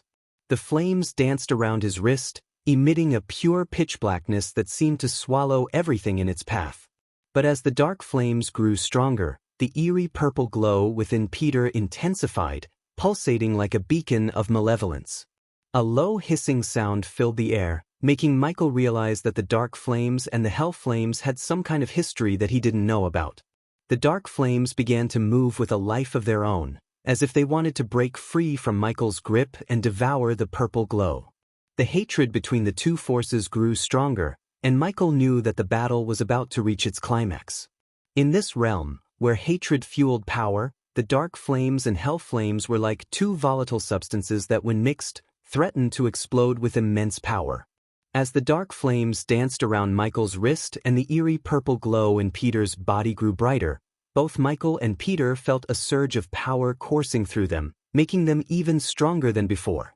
The hatred between the flames was palpable, like two caged beasts waiting for a chance to tear each other apart. As the dark flames swirled around his wrist, Michael dashed towards Peter with lightning-fast speed, leaving a trail of afterimages in his wake. Gaia was awestruck as she could barely make out Michael's figure, which moved so fast that it seemed like a blur. Peter, on the other hand, swung his sword violently and erratically, driven only by his boundless hatred. Michael easily evaded all of Peter's attacks, but he could sense that something else was controlling Peter, perhaps the hell flames that animated him. Michael realized that Peter had already lost his sanity when he became a Hell Walker, but now he had completely transformed into an abomination of hell. With the fight taking a toll on both of them, Michael knew it was time to end it. He gathered all his strength and punched Peter in the gut with such force that his hand penetrated through his back. Peter stumbled backward, but Michael wasn't done yet. He conjured the dark flames, ready to face the hell flames that he knew would emerge from Peter. Just as expected, the purple eerie glow crawled out of Peter's body and took the form of flames. Michael braced himself as he heard a chilling voice emanating from the hell flames, "Welcome to my second home." Although he rarely felt fear, the voice sent shivers down his spine. "The dark flames, I sense your hatred. This is the dominion of the damned, and we rule here. We have long awaited this moment, the moment we can make you suffer and consume your flames," spoke the hell flames cryptically, its twisted glee sending shivers down Michael's spine. The intense and consuming hatred from the hell flames was palpable as they spoke, a hatred that had been festering for centuries. "Your hatred fuels me, just as mine fuels you. It's an endless cycle of agony and despair, a dance between predator and prey. But remember, as much as I need your hatred, I also need you to suffer. And I promise, I will make you suffer like you never have before," said the voice with a twisted satisfaction that sent shivers down the listener's spine. "I have lost count of how many have threatened to end me, yet here I am," Michael sneered, his voice filled with defiance. The hell flames responded with a malicious laugh, and Michael watched as they took control of Peter's body. Suddenly, Peter's eyes began to glow with a purple flame that radiated an eerie light. Michael, in turn, willed the darkness around him and shrouded himself in a cloud of inky blackness. His eyes flickered between a menacing red and black, while the dark flames danced and flickered around his body, fully enveloping him. As the two opposing forces faced off against each other, the tension in the air grew thicker, almost palpable. The hatred that had been festering between them was now fully unleashed, and it was clear that only one of them would emerge victorious. When the two clashed, the sound of metal against metal rang out as they exchanged sword strikes. Michael's movements were precise and calculated, while Peter's were wild and fueled by hatred. Michael easily evaded all of Peter's sword strikes, leaving him open for Michael's attacks. Every time Michael landed a hit, Peter's black pus oozed out from the wound and healed almost instantly. Despite Peter's quick regeneration, Michael remained undeterred. He continued to fight with ferocity, knowing that his own power was also growing stronger with every passing moment. The dark flames around him burned brighter, fueled by his own hatred and the hatred of the hell flames. As they continued to fight, Michael's strikes grew more forceful and accurate. Peter's attacks became increasingly wild, as though he was desperate to land a hit. Michael saw his opening and seized it, delivering a powerful strike that sliced through Peter's chest. Black pus gushed out from the wound as Peter stumbled backward, but Michael wasn't finished yet. With a swift and calculated motion, Michael spun around and delivered a powerful kick that sent Peter flying across the battlefield. The impact was so intense that Peter crashed into the ground, leaving a deep impression on the soil. Michael was in full control of his powers, and the darkness that enveloped him only added to his strength. As he raised his hand, the darkness around him grew thicker and swirled with an eerie energy. With a flick of his wrist, Michael summoned the remaining fragments of Peter's body to float towards him through the darkness. Peter squirmed and tried to claw his way out of Michael's grasp, but it was too late. Michael had already summoned the dark flames and willed them to envelop Peter's body completely. Peter screamed in agony, but his screams were laced with maniacal laughter that echoed through the battlefield. Michael watched in satisfaction as the dark flames consumed the Hell Walker, burning him to nothingness. However, Michael knew that it wouldn't be that simple to end the existence of a primordial flame like the Hell Flames. Just as Michael expected, the eerie purple flames that embodied the power of hell reappeared in the air above them, mocking him with its cryptic laughter. Michael could feel the malice emanating from the flames as it spoke, taunting him with its promise of destruction and suffering. "You thought you could destroy me so easily, Michael? This is just the beginning. The fires of hell will rain down upon your world, and you and all those you hold dear will suffer for all eternity." The hell flames cackle maniacally, its words echoing in Michael's mind like a haunting melody. Michael knew that this was far from over, that the hell flames would continue to seek revenge against him and all that he held dear. But he was not afraid, for he was the god of darkness. He took a deep breath and raised his hand, conjuring a dense cloud of darkness around him. The darkness swirled and coiled around him like a living thing, ready to strike at any moment. As suddenly as they had appeared, the hell flames disappeared from the sky. Michael was left standing in the darkness, his heart racing with anticipation. He knew that the threat of the hell flames was far from over, and that he would need to be vigilant if he was to protect the people he cared about. Michael gazed up at the empty sky where the hell flames had ominously laughed before disappearing. He took a deep breath, knowing that while the hell flames were a problem, his first priority was to leave this realm. Turning to face Gaia, he gently brushed her face before focusing his attention on the castle looming in the distance. "We need to get answers, and I think we'll find them in there," Michael said, his voice unwavering. Gaia nodded, still in a state of shock from the intense battle they had just witnessed. As they began to make their way towards the castle, Michael couldn't help but feel a sense of foreboding. Unbeknownst to Michael, the ruler of hell and the infamous fallen god who had once made the pantheon tremble were eagerly awaiting his arrival. As he made his way towards the looming castle in the distance, he had no idea that he was about to cross paths with one of the most feared entities in the universe. The fallen god, whose name was whispered in hushed tones by even the bravest of warriors, was eager to come face to face with Michael, the god of darkness. "Who wants to give your fave author a super gift?" Shamelessly smiling. Chapter 942 A Fallen God's Revenge. As they continued to fly towards the castle, Michael noticed that the distance between them and the castle remained unchanged. The castle appeared to be just as distant as it was when they first started flying. It wasn't until a while later that Michael realized they were trapped in an illusion barrier. Gaia held onto Michael tightly as they flew through the air, taking in the sight of the countless tormented hell walkers below. It reminded Gaia of the undead on the undead island, but the hell walkers were on a different level. They couldn't be killed by simply cutting off their head like the undead. Even after Michael had cut off Peter's head, he had come back good as new with a new head. "I think we are inside an illusion." Michael quickly realized that they were trapped in an illusion barrier, and he could sense that the source of the illusion was not a single entity but rather multiple sources. To his surprise, Michael discovered that the sources of the illusion were the countless hell walkers that were roaming on the ground. As he scanned the area, he felt like he was being watched, and his senses heightened as he tried to locate the source of the feeling. Despite the feeling of being watched, Michael remained composed and focused. His priority was to break the illusion, and he knew that meant taking down the hell walkers. With a calm demeanor, he turned to Gaia and stated their plan. "We have to eliminate the hell walkers to break this illusion," Michael said, his eyes scanning the area for any sign of weakness. Gaia nodded, hoping that they could break free of the illusion as soon as possible. As Michael slowly descended to the ground, the hell walkers growled and reached for him in the sky. Michael remained unfazed, hovering over them and using his abilities to his advantage.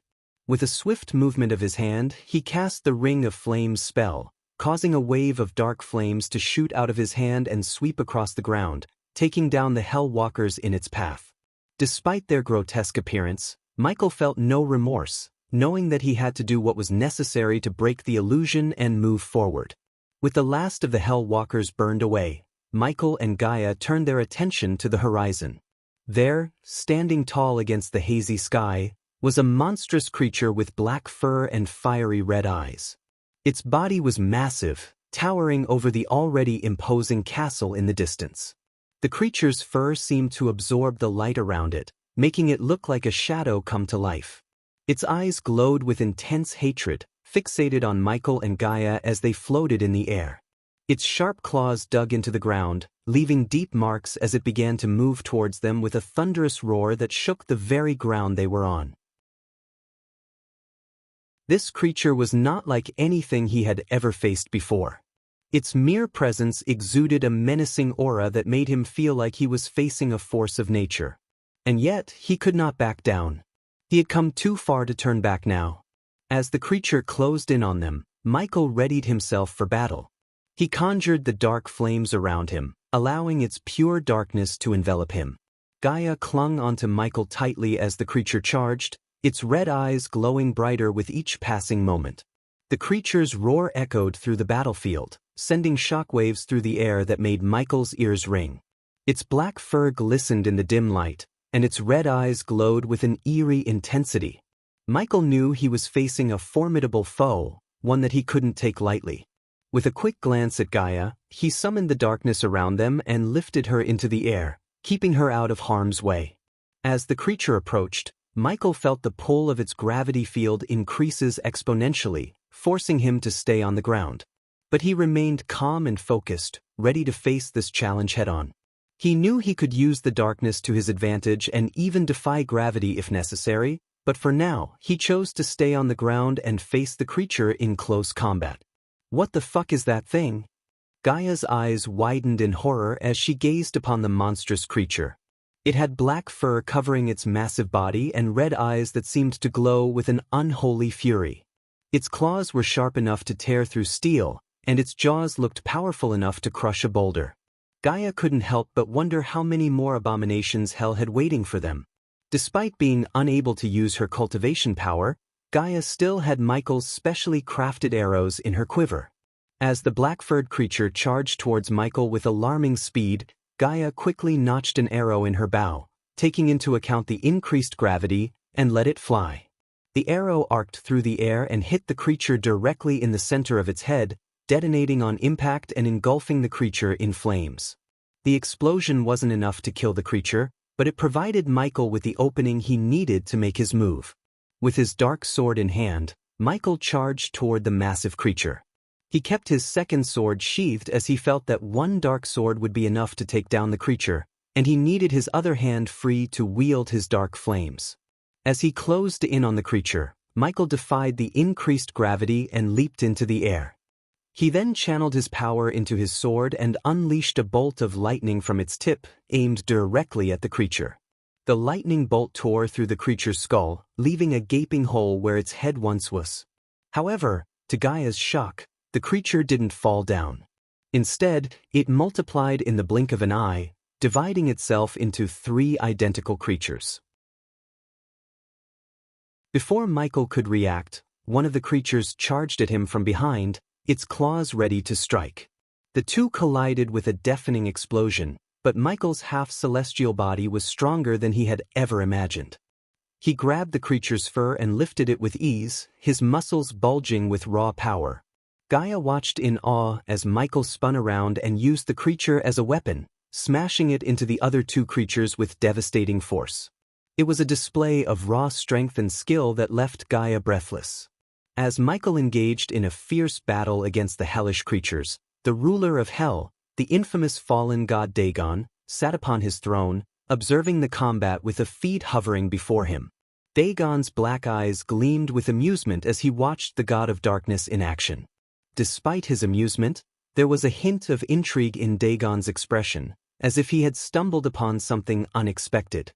He fights with the same ferocity as he did 5,000 years ago, yet there is something different about him now, Dagon mused aloud, his voice smooth as silk. No one could discern whether Dagon harbored any enmity toward the fellow god, as his expression and amused smile remained inscrutable. Only Dagon knew the thoughts churning within his mind. As Dagon watched Michael battling the creatures within his castle, the hell flames materialized around him, taking the shape of a face with no distinguishable features except for 2 hollow eyes and a gaping mouth. Enough admiring, the hell flames hissed with a voice filled with malice and contempt towards Michael. Dagon merely chuckled, unperturbed by the hostility of the flames. Of course, my dear friend. You will get what you desire once we have dealt with the Pantheon. The hell flames shifted in agitation, their ghostly form flickering with anger. And what of the dark flames and its twin? I want them both obliterated, their existence erased from this universe. Dagon's expression remained unreadable, his amused smile still present. Do not worry, my dear friend. I have not forgotten our bargain. Once the Pantheon has been dealt with, the dark flames and its twin shall meet their end. The hell flames seethed with anticipation, eager for the destruction of their ancient enemy. "I will hold you to your word, Dagon." Dagon merely waved a dismissive hand. "Of course, my friend. You have nothing to worry about." The hell flames flickered one last time in the feed, sending a malevolent gaze toward Michael before vanishing into Dagon's body. It was no secret that the hell flames were the most unstable and vicious of all primordial flames, with a penchant for consuming hatred as fuel. Its choice of Dagon as a host was not surprising, for the fallen god harbored an endless amount of hatred toward the pantheon. Together, they made a formidable pair with their own twisted agendas, united in their desire to bring destruction to everything the pantheon had created. As Dagon pondered his plans, a towering orc, one of his generals, materialized before him. The orc knelt before Dagon, showing his utmost respect to the ruler of hell. The orc's massive frame was covered in thick, dark fur, and his skin was an ashen gray. He had a brutish face, with a prominent jawline and a flat, wide nose. His yellow eyes glimmered with fierce intelligence, and his mouth was filled with razor-sharp teeth. The orc's massive shoulders were adorned with spiked pauldrons, and his chest was covered in a thick plate of blackened steel. His arms were thick and muscular, and his hands were large and calloused from years of wielding weapons in battle. He wore gauntlets made from the bones of fallen enemies, and his fingers were adorned with rings made from precious metals and gems. At his waist, he carried a massive, curved blade, its edge glinting in the dim light of the throne room. The hilt of the sword was wrapped in black leather, and its pommel was adorned with a blood-red gemstone. The orc's legs were thick and powerful, covered in fur-lined boots that reached up to his knees. The orc's presence alone exuded power and strength, and his loyalty to Dagon was unwavering. He awaited his ruler's command with a bowed head, ready to carry out his orders no matter the cost. Dagon's eyes gleamed with anticipation as he spoke to his loyal general, the towering orc who knelt before him. "Ah, Grimgr, you have arrived just in time. Prepare the Ascension Tower. We will be breaking through the barrier to our home in a matter of hours." Grimgr had faithfully served Dagon for countless years, but he had never expected to hear those words from his lord's mouth. When Dagon spoke of breaking through the barrier to their home, Grimgr's eyes widened in disbelief. Could it really be true? After all these years, was their exile finally coming to an end? "My lord," Grimgr stammered, struggling to contain his emotions. He could hardly believe his ears, but the glint in Dagon's eyes told him that this was no jest. His heart raced with excitement and anticipation, but a small part of him held back in fear. After all, they had been exiled to this place for a reason. Dagon seemed to read the orc's thoughts and reassured him with a sly smile. "You heard me right, Grimgr. We are going home," he said, his voice filled with excitement and a hint of madness. Grimgr couldn't help but feel a surge of hope and gratitude for his lord's words. He knew that Dagon was a formidable force, feared by many, and that following him was the only chance they had to reclaim their home. As Dagon's maniacal laughter echoed through the castle, Grimgr stood up with a newfound sense of purpose. He would do whatever it took to help Dagon achieve their shared goal. And with the Ascension Tower already prepared, it seemed that their journey home was closer than ever before. But when Grimgor was about to make his way out of the throne hall, he noticed a glimpse of the god of darkness in the feed, causing all his excitement and joy to vanish instantly. His expression transformed from joy to shock and then to sheer terror. Even a brute like Grimgor couldn't hide the fear in his eyes at the sight of the god of darkness. Memories of what happened 5,000 years ago and the destruction brought down by the god of darkness flooded Grimgor's mind, making him tremble in fear. He knew firsthand the devastation that the god of darkness was capable of, and the mere thought of facing him once again was enough to make Grimgor's blood run cold. Dagon noticed the fear in Grimgor's eyes but showed no sign of concern. Instead, he casually waved his hand, dismissing Grimgor's worry. "Don't fret, Grimgor. Everything is going according to plan, and we won't have to think about him for a long time," Dagon said, a devilish grin spreading across his face. Grimgor tried to hide his fear and nodded, though his expression was still uneasy. He knew better than to doubt his lord's plans, but the memory of the god of darkness and his destructive power still haunted him.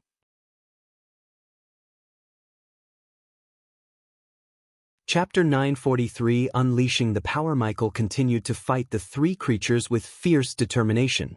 He swung his dark sword with precision, slicing through their thick hides and dealing massive damage. The creatures were relentless, however, and continued to attack with their sharp claws and teeth. Blood sprayed across the room as Michael dodged and weaved through their attacks. His black skin was stained with the creature's blood, but he showed no signs of slowing down. With each strike of his sword, he channeled the darkness within him, unleashing waves of dark energy that sent the creatures reeling. One of the creatures managed to sink its teeth into Michael's shoulder, causing him to grunt in pain. He retaliated by plunging his sword into the creature's neck, causing it to roar in agony. As it fell to the ground, Michael ripped the sword out and turned to face the other two creatures. The creatures circled him, growling and snarling with bloodlust. Michael's eyes glowed crimson as he prepared for their next attack. Suddenly, one of the creatures lunged forward, claws extended. Michael sidestepped the attack and countered with a swift kick to the creature's stomach, sending it flying across the room. The third creature charged forward, its massive horns aimed straight for Michael's chest. Michael ducked and rolled under the attack, coming up behind the creature. With one swift motion, he sliced off one of its legs, causing it to stumble and fall to the ground. The creatures continued to attack, their wounds oozing blood onto the stone floor. Michael was bleeding from several cuts and gashes, but he refused to back down. He knew that he had to keep fighting until the creatures were defeated. With a fierce roar, Michael charged forward, ready to deliver the final blow. The creatures braced themselves for impact, but Michael surprised them by unleashing a massive blast of dark energy. The energy engulfed the creatures, causing them to scream in agony as they were consumed by the darkness. As Michael fought the three creatures with his dark sword, Gaia provided air support with her bow and arrows. She flew above the battlefield and scanned the area for any threats. With each pass, she fired a special arrow at the creatures, hitting them with deadly precision. The first arrow she fired was an explosive arrow, which detonated on impact and sent the creatures flying. The second arrow she fired was a freeze arrow, which enveloped the creatures in ice and slowed their movements. The third arrow she fired was a poison arrow, which injected a deadly toxin into the creatures' bloodstream and weakened them. Gaia's aim was true, and each arrow hit its mark with devastating effect. The creatures howled in pain and rage as they tried to swat her out of the air, but Gaia was too quick and agile for them. She dodged their attacks with ease and continued to rain down arrows on them, never missing a shot. Her air support was invaluable to Michael, as it gave him the time and space he needed to deal with the creatures one by one. The fight was intense and bloody, with Michael and Gaia fighting for their lives against the formidable creatures. But they were determined to succeed, and with each passing moment, they got closer to victory. The creatures were relentless, but so were Michael and Gaia. They fought with all their might, using every skill and ability they had, until finally, they had the creatures on the ropes. As Michael and Gaia continued to fight the creatures, they noticed that despite the severe damage they inflicted, the creatures quickly regenerated their limbs and healed their wounds. Michael was not surprised by this as he had encountered similar creatures in the past, but Gaia was taken aback by their ability. With each blow Michael dealt, the creature's limbs would be sliced off or burned by Michael's dark flames, but within moments, new limbs would sprout from their stumps, and their burns would heal. Even Gaia's special arrows couldn't stop their regeneration. It was like they were fighting a vampire. No matter how many times they cut off a limb, it only grew back stronger. Despite their seemingly infinite regeneration, Michael and Gaia refused to give up. They knew that they had to find a way to defeat the creatures before they overpowered them. As the battle raged on, Michael's fury and frustration began to boil over. The memories of his mother's betrayal and the loss of his dear nightmare weighed heavily on his mind, driving him to lash out with even greater force. With each strike of his dark sword, he poured all his anger and pain into the attack, hacking and slashing at the creatures with a ferocity that was both awe-inspiring and terrifying. Gaia watched in amazement as Michael unleashed his pent-up emotions on the creatures.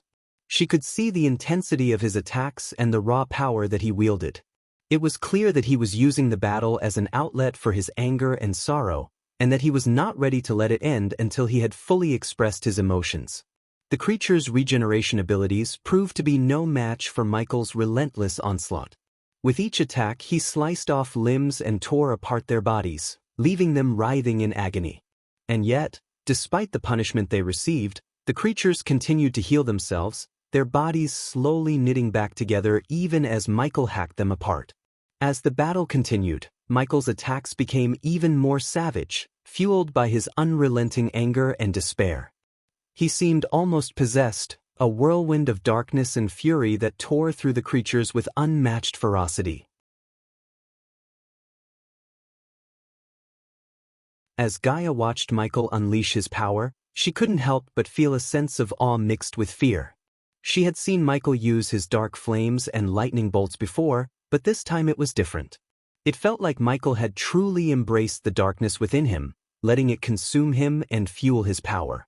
The waves of dark flames that Michael unleashed were unlike anything she had ever seen before. They were so dark and powerful that they seemed to suck the light out of everything around them. The bolts of dark lightning that crackled around him added to the ominous atmosphere, making the battlefield feel like a place of pure darkness and malevolence. Despite her fear, Gaia couldn't help but feel a sense of pride and admiration for Michael. She knew that he was fighting with all his might, not just to defeat the creatures but also to vent his suppressed emotions. The sight of Michael unleashing his full power was both beautiful and terrifying, and it left Gaia feeling a mix of emotions that she couldn't quite put into words. When the three creatures were put out of existence, Michael stood up with a fierce expression on his face. Suddenly, the ground started to crack and break apart as hundreds of Hellwalkers emerged from the depths of hell. They were all different shapes and sizes, but each one was just as terrifying as the last. Gaia's eyes widened in shock and horror as she saw the massive horde of Hellwalkers. She knew they were in for a tough battle. Each Hellwalker was easily powerful enough to kill a fusion-stage cultivator with ease. Their blackened skin was tough as steel, and their glowing red eyes were filled with an insatiable hunger for blood. The horde of Hellwalkers was massive, stretching as far as the eye could see. Their growls were deep and guttural, reverberating through the ground like an earthquake.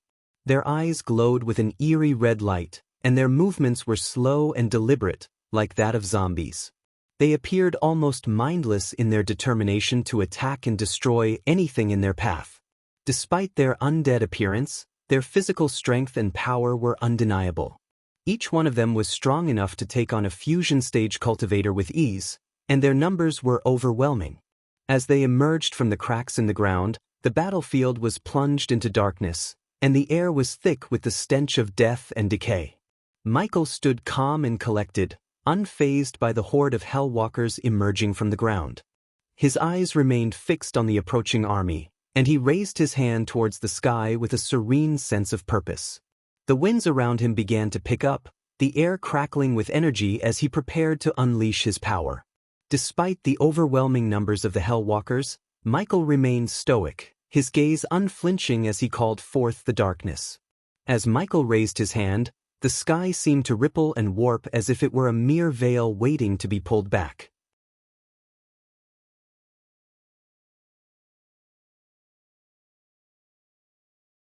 Chapter 944 Headmaster of Mazeroth. The following chapter took place before Michael learned about Nightmare's death and appeared at Nagaland. As Michael emerged from the sea realm with Harry in tow, he felt a sense of relief wash over him. He knew that Layla, Harry's mother, would be anxiously awaiting their arrival on the floating mountain. However, Michael was also aware that he had the grim task of informing Layla that her own sister, Edith, had been the one responsible for Harry's abduction. He had no regrets about taking Edith's life. In fact, he only wished he had done so earlier. Michael knew that Layla had loved Edith deeply, even if she had not always shown it, and he was prepared for the potential backlash from both Layla and Harry. Nevertheless, Michael had acted in accordance with what he believed was right and just, and that was all that mattered to him. Michael flew through the starry night sky, holding Harry tightly in his arms, feeling the weight of the child's peaceful slumber against his chest. Michael couldn't help but marvel at how much Harry had grown since he last saw him through the surveillance mirror. The once helpless baby was now a toddler with a full head of messy hair and a chubby yet remarkably resilient body. Michael couldn't help but feel a sense of protectiveness towards the child and a desire to ensure that he could grow up in a world free of violence and chaos. He down at Harry and couldn't help but feel a tinge of guilt. He knew that his actions had caused pain and suffering for those he cared about, including Layla and the innocent child in his arms. But as Michael felt Harry's soft skin and heard his gentle breathing, he also knew that he had made the right choice in killing Edith. No one should have the power to use innocent lives as pawns in a game of power, and Michael was willing to bear the burden of that responsibility. While he soared above the tranquil ocean, Michael wondered what kind of future awaited Harry. Would he grow up to be a hero like his mother, or would he be forever haunted by the darkness that surrounded him? Regardless, Michael was determined to do everything in his power to ensure that Harry had a chance to live a long and fulfilling life. The fate of the world may hang in the balance, but for now, all that mattered was the peaceful slumber of a child in his arms. Michael's thoughts drifted to Harry's future, and it weighed heavily on his mind, causing a dull ache to throb in his temples. Before he had left for the Sea Realm, Michael had offered to take Layla and Harry with him to the floating mountain, where they would be safe from the dangers of the outside world. But Layla had rejected the offer, adamantly refusing to expose her son to Michael's dark army or to be involved in his war against the world. Michael couldn't blame her for her decision, but he couldn't shake off the feeling that Harry's future was uncertain and that the boy deserved a chance at a peaceful life. Despite Michael's offer to protect Layla and Harry from the dangers of his dark army, Layla had made it clear that she wanted nothing to do with him or his war. Michael couldn't shake off the worry for Harry's future and the nagging feeling that Layla had a plan in place. He tried suggesting sending them to a separate pocket dimension, but Layla refused. As Michael was deep in thought about their safety, a strong gust of wind brushed past him, causing him to stop in his tracks. A feeling of unease crept up on Michael as he sensed a powerful figure suddenly appears behind him. When Michael turned around, he was met with the sight of a towering figure hovering in the air before him. The man appeared to be the embodiment of peace and wisdom, radiating a calming aura that put Michael at ease. He had long, flowing white hair and a matching beard that fluttered gently in the wind while his eyes twinkled with a sense of knowing. He wore long, flowing purple robes that seemed to billow around him as he moved, and half-moon-shaped glasses perched on the bridge of his nose, giving him an air of intellect and sophistication. "Who you might be?" Michael asked with an air of calmness. The old man took a moment to respond, his gaze slowly scanning over Michael from head to toe. The man exuded an aura of peaceful wisdom, as if he held knowledge of all things in the world. Michael attempted to sense the old man's power, but to his surprise, he found himself unable to do so. It was as if a powerful magic had been placed around the old man to prevent Michael from gauging his strength. The old man's voice was deep and resonant, filled with a sense of wisdom and authority that commanded Michael's attention. The man's eyes sparkled with intelligence behind his half-moon glasses, making it clear that he was not a person to be underestimated. "Such a loss that you chose not to return to Miseroth, Ghost," the old man repeated, his voice tinged with a hint of regret. "Professor Lane speaks of you often, and that is saying something, considering his usual reluctance to discuss former students." The old man's smile was warm, but there was a hint of something else in his expression that Michael couldn't quite identify. Michael fixed his gaze on the old man before him, his eyes scrutinizing him as he asked, "You didn't answer my question." His tone was calm, but there was an underlying hint of curiosity and suspicion as he tried to discern the identity of the stranger who had appeared before him. "The headmaster of Mazeroth, Wulfric Wells III, replied the old man in a calm and collected voice. As Wulfric revealed his identity, Michael's eyes widened in shock and disbelief. The headmaster of Mazeroth, one of the most renowned academies of magic, was standing before him. Michael had heard about Wulfric's reputation as an accomplished wizard, but he never expected to meet him in person. Despite his surprise, Michael couldn't help but wonder why Wulfric had come all the way to him. It was clear that the headmaster was not here to fight, but there had to be a reason for his unexpected appearance. Michael's mind raced as he tried to come up with possible explanations for the headmaster's visit.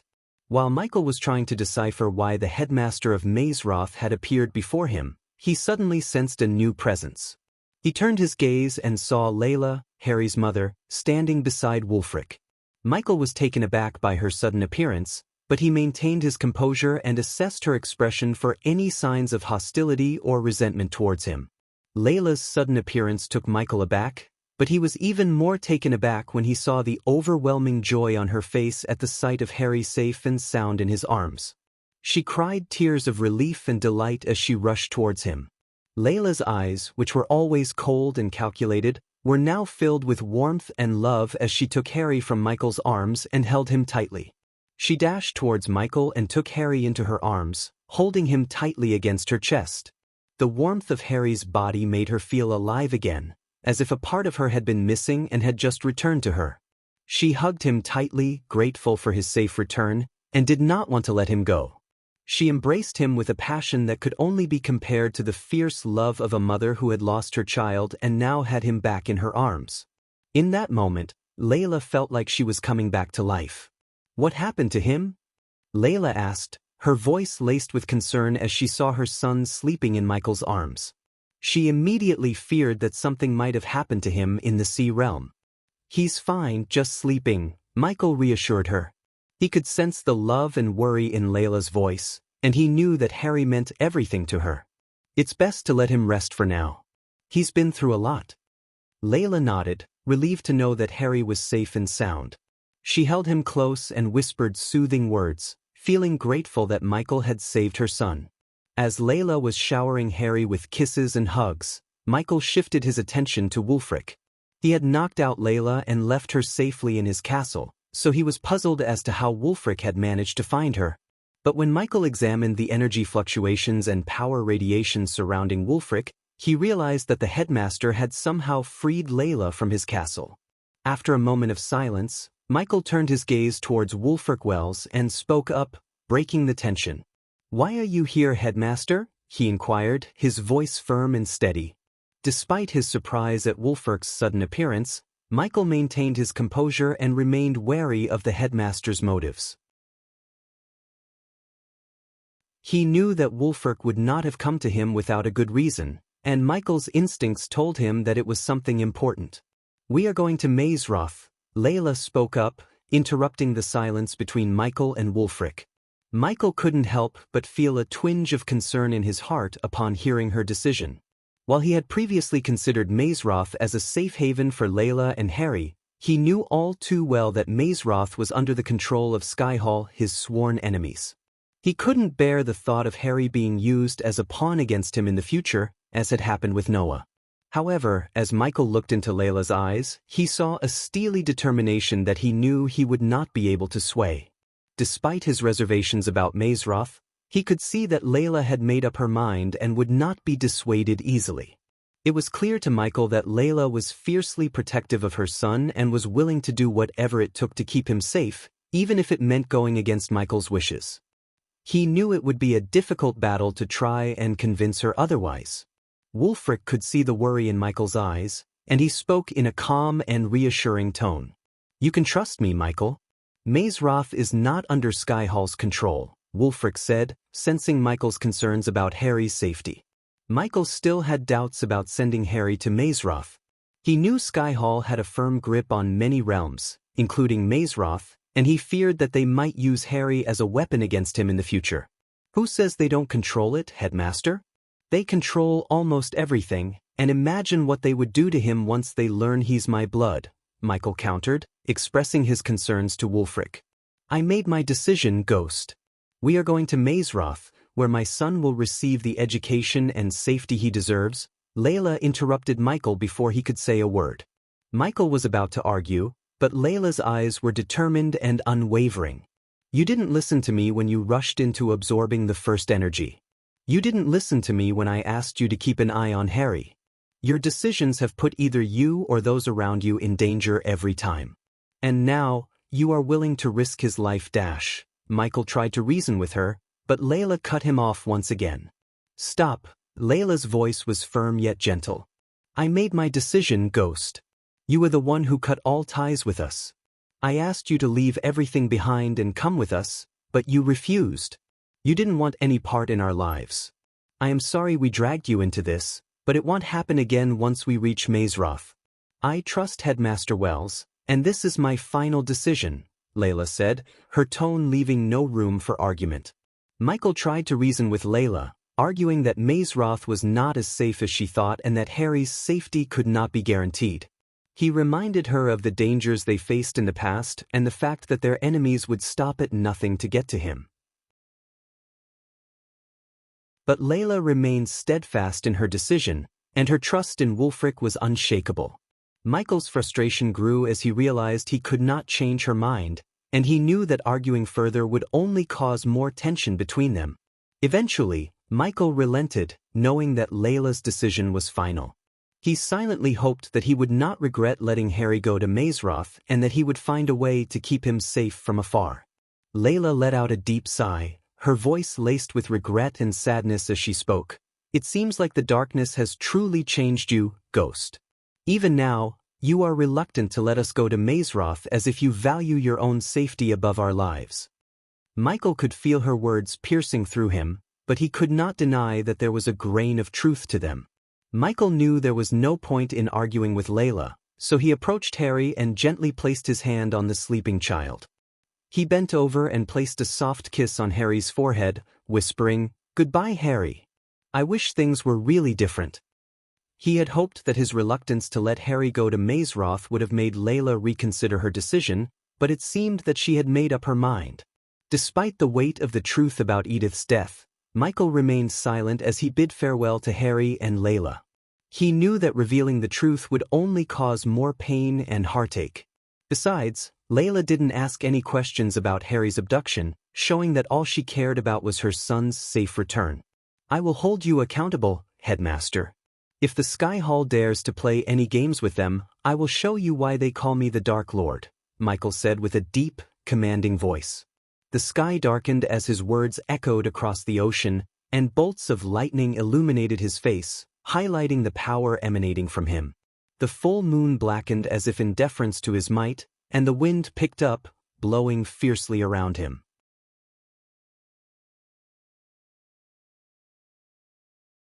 Chapter 945. The death of the previous Dark Lord. The sound of breaking glass echoed across the dark sky as Michael's meteorite spell cleared out the horde of Hell Walkers. As Gaia stood there in awe, she noticed that the castle was suddenly much closer than before. Michael quickly grabbed her by the waist, and with a swift movement, they both leaped into the air. The wind rushed past them as they soared towards the castle gates. As they approached the gates, Michael's eyes were fixed on the target, calculating their landing with precision. He angled his body and adjusted his speed, and just as they reached the ground, he landed with a light thud right before the castle gates. When Michael landed before the castle, Gaia's eyes widened in shock and horror at the sight before her. The castle of the ruler of Hell was a massive, foreboding structure with black stone walls that reached up toward the dark, stormy sky. The gates were made of iron and adorned with twisted demonic faces, and the courtyard was filled with strange, otherworldly creatures. The air was thick with the stench of sulfur and brimstone, and the sound of screams echoed from within the castle's walls. The atmosphere was oppressive, almost suffocating, and Gaia felt like she was being swallowed up by darkness. The castle was surrounded by jagged peaks and a moat of boiling lava, adding to the foreboding atmosphere. In the distance, the skies were dark and foreboding, with black clouds swirling and lightning flashing in every direction. There was no sun or moon or natural light to guide one's way. Instead, the only light came from the flickering flames that rose up from the molten lava rivers that ran through the realm. The landscape was barren and desolate, devoid of any signs of life or beauty. The ground was rough and jagged, littered with sharp rocks and broken bones. As Gaia took in her surroundings, she couldn't help but feel a sense of despair and hopelessness wash over her. She could hear the distant sounds of screams and cries of agony, reminding her that she was in a place of eternal suffering. As they made their way towards the castle gates, She could see twisted demonic faces carved into the stone walls and strange, otherworldly creatures lurking in the shadows. The closer they got to the castle gates, the more Gaia felt like the darkness was closing in on her. She could see the twisted faces on the gates leering at her, and the air was thick with the stench of sulfur and brimstone. Gaia couldn't imagine how anyone could survive in a place like this. It was a place of unspeakable darkness and horror, ruled by an entity of unfathomable power and malice. And yet, they had to enter the castle and face the ruler of hell if they were to save Nightmare. As they stepped through the gates and into the castle, Gaia could feel the weight of the darkness pressing down on her. The walls were lined with skulls and bones of all shapes and sizes, arranged in twisted patterns. The floors were slick with blood and littered with the remains of the tortured souls who had met their gruesome fates within these walls. Despite the bone-chilling sight of the castle, Gaia found solace in the fact that she was with Michael, the god of darkness, and her fiancé. Being by his side gave her an indescribable sense of comfort, even as they ventured deeper into the heart of hell. As Michael stepped onto the castle grounds, the wind picked up, sending chills down Gaia's spine. Thunder rumbled in the distance, and flashes of lightning illuminated the ominous sky, casting an eerie glow across the barren landscape. As they approached the towering steel doors of the castle, Gaia couldn't help but feel a sense of dread building within her. The doors were adorned with intricate carvings of skulls, bones, and disfigured bodies, all of which looked like they had been twisted and contorted into grotesque forms. The door's surface was cold to the touch, as if it had been forged from the very depths of hell itself. The floor was slick with blood and littered with the remains of what appeared to be tortured souls, and the air was thick with the scent of decay and brimstone.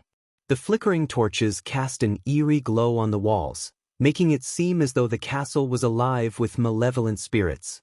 The walls were made of black stone, and the floors were slick with what appeared to be blood. Gaia could see strange, otherworldly creatures lurking in the shadows, their eyes gleaming with malevolent intent. The air was thick with the stench of sulfur and decay, and the only sounds that could be heard were the faint cries and screams of the damned. The flickering torches cast eerie shadows on the walls, and Gaia could feel the eyes of unseen beings following their every move. Despite the castle's foreboding appearance, Michael continued onward with unshakable resolve. Gaia held on to his arm tightly, taking comfort in his reassuring presence. As they navigated through the labyrinthine hallways, Gaia could feel her heart racing with every step they took. The darkness seemed to swallow them up as they moved deeper into the castle's depths. Gaia could feel the weight of the castle bearing down on her as if it were trying to crush her very soul. The stench of decay grew stronger, and the sounds of suffering grew louder with every passing moment. Gaia could feel her resolve starting to falter as they approached the throne room, where the ruler of hell awaited them. But as she looked up at Michael's unwavering gaze, she felt renewed strength and determination. With Michael by her side, she knew that she could face whatever horrors awaited them in the depths of hell. As they made their way through the castle's corridors, Michael's eyes scanned their surroundings, taking in the macabre decor and the twisted artwork that adorned the walls. Gaia walked beside him, her hand gripping his tightly as she surveyed the gruesome surroundings with disgust. "I can't believe this is real," she muttered, glancing at Michael. "Is this hell?" Michael merely shrugged, his expression unreadable. "That's a good bet," he replied with eerie calmness in his voice. Gaia shook her head, her eyes scanning the twisted tapestries that adorned the walls. "I wonder what awaits us in this castle. I have a bad feeling about this, Michael." Michael remained calm, his gaze fixed ahead as they made their way through the darkened halls. "Whatever or whoever it is, we will face them and get out of this place alive." "I had seen enough deaths for one day," he replied. As they approached the throne hall, Michael's pace quickened, his eyes fixed ahead. Gaia felt her heart race as they stepped through the doors, revealing the foreboding chamber beyond. "You're not scared at all, are you?" she asked softly, her eyes fixed on the twisted tapestries that adorned the walls. Gaia's voice trembled as she glanced around the twisted and gruesome surroundings. "This place is unnerving. The darkness, the lifeless bodies, and everything else. It's creeping me out," she murmured, her grip tightening around Michael's hand. I sometimes wish I were the goddess of darkness like you so that I could be as fearless as you. Michael merely smiled, his gaze fixed ahead as they made their way through the twisted throne room. Darkness can be a source of fear for many, but for those who embrace it, it can be a powerful tool. Fear is natural, but it's what we do in the face of that fear that defines us. I choose to use the darkness to my advantage, to harness its power and overcome my fears. In the end, it's not the darkness that we should fear, but our own inability to confront it. Finally, Michael arrived at the door to the throne hall and paused for a moment, taking a deep breath. Since he had begun to embrace the darkness within him fully, fear no longer held any power over him. Without hesitation, he pushed the door open and strode into the throne hall calmly and unwaveringly. The throne hall was a foreboding chamber filled with a pervading sense of darkness and malice. The walls were adorned with grotesque tapestries depicting scenes of torture and suffering, and the air was thick with the stench of sulfur and brimstone. In the center of the room stood a massive throne carved from blackened bones and adorned with the skulls of defeated enemies. The throne was surrounded by flickering torches, casting eerie shadows on the walls and illuminating the ruler of hell who sat upon it, a figure of immense power and malice. Dagon's voice rang out as Michael and Gaia finally strode into the throne hall. "Took you long enough," he said, his tone dripping with malice and impatience. When the words of Dagon echoed through the hall, Gaia caught sight of the ruler of hell. She couldn't help but feel a shiver run down her spine. He was an imposing figure, with jet-black skin, 3 blazing eyes, and a wicked grin that revealed rows of razor-sharp teeth. His 4 muscular arms hung by his side, each adorned with a different weapon, and a set of large wings sprouted from his back, twitching with excitement as he surveyed his guests. Sitting upon his throne, which was carved from blackened bones and adorned with the skulls of defeated enemies, the ruler of hell was the epitome of power and malice. His eyes burned with a fierce flame, reflecting the fires of the underworld, and his face was twisted in a wicked grin that sent shivers down Gaia's spine. Despite his formidable appearance, the ruler of hell remained calm and composed, his eyes fixed upon Michael as he approached. As Michael and Gaia approached, the ruler of hell rose from his throne, towering over them with his massive frame. He surveyed them with a predatory gleam in his eye, his nostrils flaring as he breathed in their scent. Gaia couldn't help but feel a sense of unease as the ruler of hell loomed over them. His presence was overwhelming and menacing. She knew that they were in the presence of a being of great power, and she could only hope that Michael was up to the challenge if things went south. Although Michael felt no fear in his heart, he couldn't help but feel a sense of surprise upon seeing the ruler of hell for the first time. If the devil that Michael had heard about in stories had a physical form, it would be the man who sat on the imposing throne before him. Gaia, who had always been fearless, even cowered behind Michael at the sight of the ruler. She tightly gripped Michael's shoulder as they watched the ruler of hell slowly descend the steps. Each step he took seemed to shake the very foundations of the castle as if the ground beneath them was trembling in fear. As he approached them, Michael noticed that the ruler's eyes seemed to glow with an otherworldly light, and his presence was suffocating as Michael and Gaia stood before the imposing figure of the ruler of hell. Dagon's deep voice reverberated through the throne hall. "Time does fly, huh?" he said, his tone almost playful. "It feels like only yesterday you stood there at the same place you are right now and proposed an alliance with the ruler of hell." Michael was taken aback, his mind racing as he tried to make sense of Dagon's words. "But 5,000 years have passed," Dagon continued, a hint of amusement in his voice. Michael was stunned. His previous self had reset the universe 5,000 years ago, and he had assumed that everyone had been affected. But Dagon seemed to be an exception. Michael searched for any sign of deceit in the ruler's eyes, but found none. "You are not affected?" Michael asked, his confusion evident in his voice.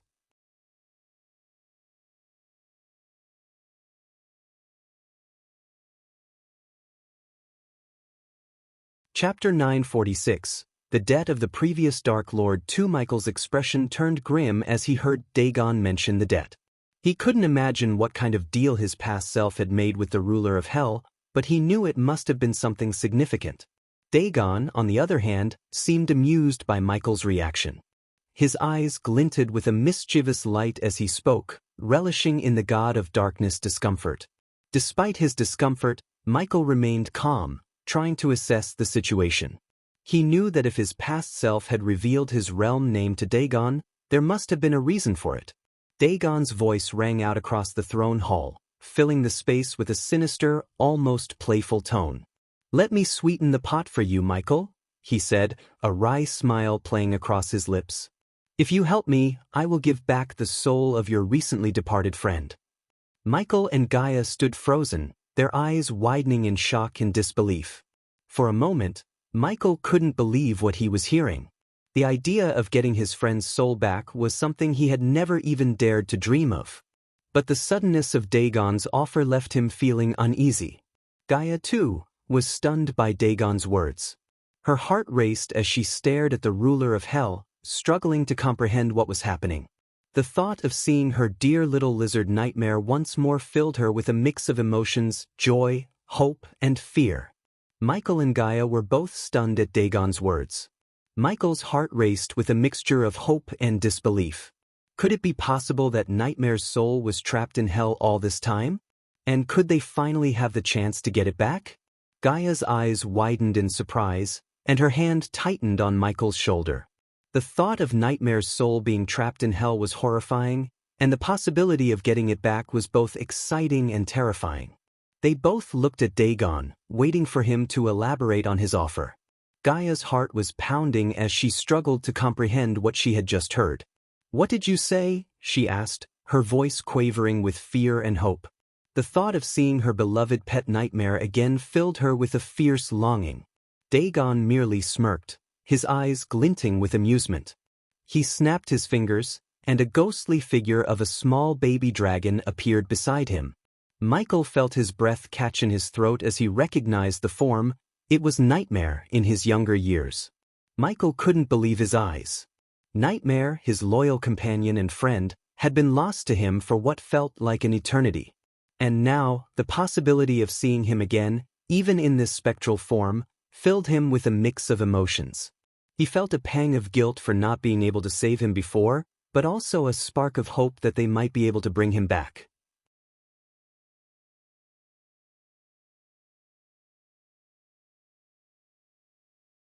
As Michael and Gaia followed the panicky mosquito through the hellish landscape, they couldn't help but drown in their own thoughts. The thought of having to kill someone weighed heavily on Michael's mind, while Gaia couldn't shake off the image of Nightmare's ghostly figure. Meanwhile, the mosquito continued to chatter on in a whiny voice, providing a commentary on the grotesque and macabre scenery around them. "Oh, look at that lovely sulfuric lake over there.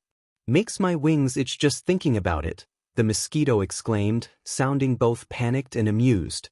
"Be careful of the acid pools," Buzz warned. "One touch and you'll be burned to a crisp. And watch out for the hell walkers, they're a nasty bunch. And whatever you do, don't step on the lava rocks. They're hotter than the sun." Michael and Gaia listened in silence, drowning in their own thoughts. Buzz's chattering was both funny and annoying at the same time, and they couldn't help but tune him out. However, every now and then, Buzz's panicked buzzing would snap them back to attention. Michael and Gaia could barely keep up with the mosquito's rapid chatter, but couldn't help but find its comical observations amusing. "And watch out for those fiery geysers. One wrong step and poof, you'll be roasted alive," the mosquito continued, flitting around their heads. Despite the absurdity of their situation, Michael and Gaia remained focused on their mission, determined to do whatever it takes to retrieve Nightmare's soul. But for the moment, they couldn't help but listen to the mosquito's ramblings and let out a few chuckles. "Are you even listening to me?" Buzz screeched, his wings buzzing furiously. "I'm trying to save your lives here." Michael sighed. "Yes, we're listening, Buzz. But can you give us a moment of silence to gather our thoughts?" "Silence? Then hell?" Buzz cackled. "Good luck with that. But sure, go ahead, take all the time you need." Michael and Gaia exchanged a tired look as Buzz continued to chatter on. It was going to be a long journey. As they flew across the barren wasteland, Buzz pointed out various landmarks, such as the Lake of Fire, which he described as a great spot for swimming if you didn't mind being burned alive. Michael and Gaia couldn't help but shake their heads in amusement at Buzz's dark sense of humor. His buzzing voice was surprisingly entertaining, and his comical observations gave them a much-needed distraction from the horrors of hell. Though the weight of their task still hung heavy over them, the levity provided by Buzz's chatter allowed them to forget the danger that lay ahead momentarily. As Buzz continued to guide Michael and Gaia through the hellish landscape, his commentary had eased their worries and fears. However, his light-hearted tone suddenly took a dark turn when he brought up his ex-girlfriend. "You know that orc you're supposed to kill? I bet he stole my girlfriend," Buzz exclaimed, his buzzing voice filled with anger. Michael and Gaia exchanged a bewildered look, unsure how to respond to the mosquito's sudden outburst. "I mean, I may look like this, but I'm a killer at heart. I could take him down in a million ways," Buzz boasted, flexing his wings as if he were some sort of warrior. Michael couldn't help but chuckle at the sight of the tiny mosquito trying to act tough. Gaia, too, had a small smile on her face. As they flew over the landscape of hell, Buzz continued to vent his frustrations about his ex-girlfriend and her alleged affair with the orc. "That stupid orc is lucky Dagon sent you after him," he grumbled. "Otherwise, I would have taught him a lesson he wouldn't forget." Michael and Gaia exchanged a look but said nothing, not wanting to provoke Buzz any further. Buzz continued to ramble on about his plans to take down the orc, describing in hilarious detail the various methods he would use to kill him. "I would have stung him with my venomous tail and then buzzed around his head until he couldn't take it anymore," he exclaimed, his wings buzzing furiously with excitement. Gaia couldn't help but giggle at the absurdity of it all while Michael simply shook his head and sighed. Even in the midst of their dangerous mission, Buzz's antics provided a much-needed moment of levity. Following Michael and Gaia followed Buzz's directions, they eventually reached a barren wasteland, with only occasional bursts of flames in the distance. The sky above them was a sickly shade of green, with lightning bolts crackling in the clouds. Buzz led them to a rocky outcrop, where Michael saw a dark cave in the distance, surrounded by an ominous aura. The wind howled around them, and Michael could feel the hairs on the back of his neck stand up. "Is that where we're headed?" Michael asked, his voice barely audible over the howling winds. Buzz pointed his long, thin leg towards the cave and exclaimed, "Yes, that's where the cheatin' orc resides, and I'm gonna make him pay for what he did to me and my girl." Michael and Gaia exchanged a skeptical glance as they looked at the giant mosquito in front of them. Gaia whispered to Michael, "Do you think he knows he's a mosquito and not a warrior?" But Buzz didn't seem to care about their doubts. He continued to boast about his fighting skills. "I'll take him down with one swift bite of my proboscis. Or maybe I'll use my powerful wings to create a gust and blow him away." Michael couldn't help but chuckle at the thought of the 6-foot-long mosquito attempting to take down an orc. "You know, Buzz, I think you're underestimating the orc's strength. He might not go down as easily as you think." But Buzz was too busy pumping himself up to listen. "Nonsense. I am Buzz, the mighty mosquito warrior. No orc can defeat me." As they approached the cave, Buzz's bravado started to waver. He began to buzz nervously, "Maybe we should wait outside and come up with a better plan. Or maybe we can just ask him nicely to give me back my girl." Gaia rolled her eyes and muttered under her breath, "Yeah, because that's definitely going to work." Michael sighed and turned to Buzz. "Listen, Buzz. We have a job to do. We need to get in there and take down the orc. Are you with us?" Buzz hesitated for a moment, his wings fluttering uncertainly. But then he straightened up, puffing out his chest. "Of course, I'm with you. I'm Buzz, the fearless mosquito warrior. Let's go get that orc."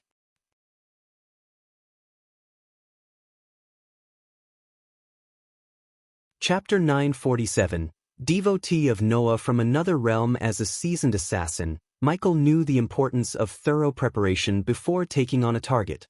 He would typically start by gathering intelligence on the target's habits, movements, and routines. This could involve scouting out their usual locations, monitoring their communications, and identifying their vulnerabilities. Once Michael had a clear understanding of his target, He would then carefully plan his approach. This would involve identifying the best time and location to strike, considering potential obstacles or hazards, and determining the most effective method for carrying out the assassination. Finally, Michael would ensure he had all the necessary equipment and resources at his disposal. This could include weapons, tools for disabling security measures, and escape routes. By taking these steps, Michael could increase his chances of success while minimizing the risk of being caught or discovered. Standing before the ominous cave, Michael assessed his options. Sneaking into the cave was one possibility, but it was risky because he had no idea what kind of traps or obstacles might be waiting for him inside. The other option was to lure the orc out into the open and confront him directly. Michael weighed the pros and cons of both options and ultimately decided that the latter was the safer choice. He could use his combat skills to defeat the orc in a fair fight rather than risking his life in a trap-filled cave. Michael couldn't understand why Dagon didn't come and kill the orc himself. He couldn't fathom the idea that the ruler of hell was weaker than the orc. However, he didn't have the luxury of pondering on this any further. Michael stood outside the cave, analyzing the situation before him. He decided to take action and raised his hand, channeling his dark energy. Suddenly, a bolt of black lightning shot from the tip of his finger, illuminating the area with its ominous glow. Buzz slowly flew backward, his 6-foot-long body trembling with fear. His bulbous eyes widened as he watched Michael unleash the bolt of lightning. Despite his tough talk earlier, Buzz was now realizing that he was way over his head. He covered himself with his wings and prayed for safety. After firing the lightning bolt, Michael tensed, waiting for the orc to appear. Sure enough, the ground began to shake and stir, and a moment later, the massive figure of the orc emerged from the depths of the cave. He was a towering figure with bulging muscles that rippled beneath his armor. His long hair was tied back in a loose knot, and his fierce eyes scanned the landscape. In one hand, he held a giant sword, which he dragged along the rocky ground behind him. Michael and Gaia remained calm before the orc, who seemed unperturbed by their presence. "I was wondering when you would come to take my life," the orc said calmly, as though he had been expecting them. Michael couldn't help but make a joke, pointing towards Buzz. "I heard you stole his girlfriend," he said with a smirk. At the mention of his girlfriend, Buzz's tiny heart skipped a beat. He felt a surge of anger and embarrassment, and for a moment he considered flying away from the area. But he knew that he couldn't abandon Michael and Gaia, not when they were so close to their goal. So instead, he buzzed around Michael's head, trying to make himself heard above the wind. The orc raised an eyebrow, looking from Michael to Buzz and back again. "I see," he said, his voice laced with amusement. "So you're here for revenge, little mosquito? Well, I'm afraid you'll be disappointed. I don't have a girlfriend, stolen or otherwise." Buzz let out a high-pitched whine, clearly not believing the orc's words. "Don't listen to him. He's lying. I saw him with her myself." The orc's response was unexpected as he simply shrugged, and a wry smile played at the corners of his mouth. "Maybe I swatted her accidentally," he quipped, his tone betraying a hint of amusement. As they stood there facing the orc, Buzz flew over to Michael and whispered urgently in his ear, "How sure are you that you can take him down?" "I forgot to take my meds, and if you can give me enough time, I can fly back to the castle, take my meds, and come back to help you fight him." Michael shot Buzz a skeptical look, unsure if the mosquito was bluffing or not. However, he couldn't afford to take any chances, especially with Nightmare's soul on the line. "We'll be fine, Buzz. Just stay out of harm's way," he replied, hoping to reassure the jittery insect. Buzz nodded, his wings buzzing nervously, as Michael turned his attention back to the orc. The orc had crossed his arms and was regarding Michael and Gaia with a look of mild interest. Michael couldn't help but feel a twinge of unease at the orc's nonchalant attitude. Michael's voice was calm but firm as he addressed the orc. "Normally, I don't take anyone's life without knowing what they did. But in your case, I have to make an exception. Dagon has someone I care about, and he wants your life as the price. So, do you have anything to tell us before we do this?" Michael carefully observed the orc, trying to gauge his cultivation level. But to his surprise, he couldn't get a read on the orc's strength. Despite this uncertainty, Michael remained confident in his abilities. His instincts had never failed him before, and they told him he could take down the orc. The orc broke the silence, his voice low and steady. "I only have one request," he said, holding out a silver pendant. "When you take my life, take this and give it to the bringer of light before you fight him." Michael's heart skipped a beat at the mention of the bringer of light. The memory of discovering the truth about his family still stung, and the name Noah was like a punch to the gut. Noah, the god of light and Michael's twin brother. He clenched his fist, feeling a wave of anger and sadness wash over him. The orc leveled his sword at Michael, proclaiming, "One day, the bringer of light shall emerge from the mortal realm and bring radiance to the darkened domain of the gods. He shall put an end to the heinous actions of the gods, starting with you." Michael was completely taken aback by the orc's words. He couldn't make sense of what the orc was saying, but one thing was certain: this orc was not from his world. The way he spoke of the realm of the gods was unlike anything Michael had ever heard before. It was as though the orc had lived in a completely different world, one that was beyond Michael's comprehension. "So, you serve the god of light, Noah, and wish for him to kill me?" Michael snickered, his eyes narrowing in suspicion. "Well, thanks for telling me. Now, I can take your life without any hesitation or remorse," he continued, his voice dripping with sarcasm and contempt. Michael had no idea what kind of allegiance this orc had with Noah, but he couldn't let that distract him from his mission.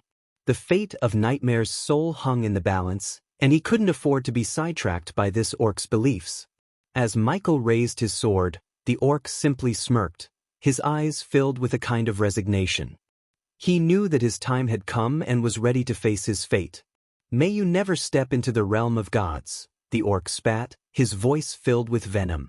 "Take my life in an honorable duel, Dark Lord." The orc's challenge for an honorable duel didn't faze Michael, who calmly took a step back and prepared himself for the fight.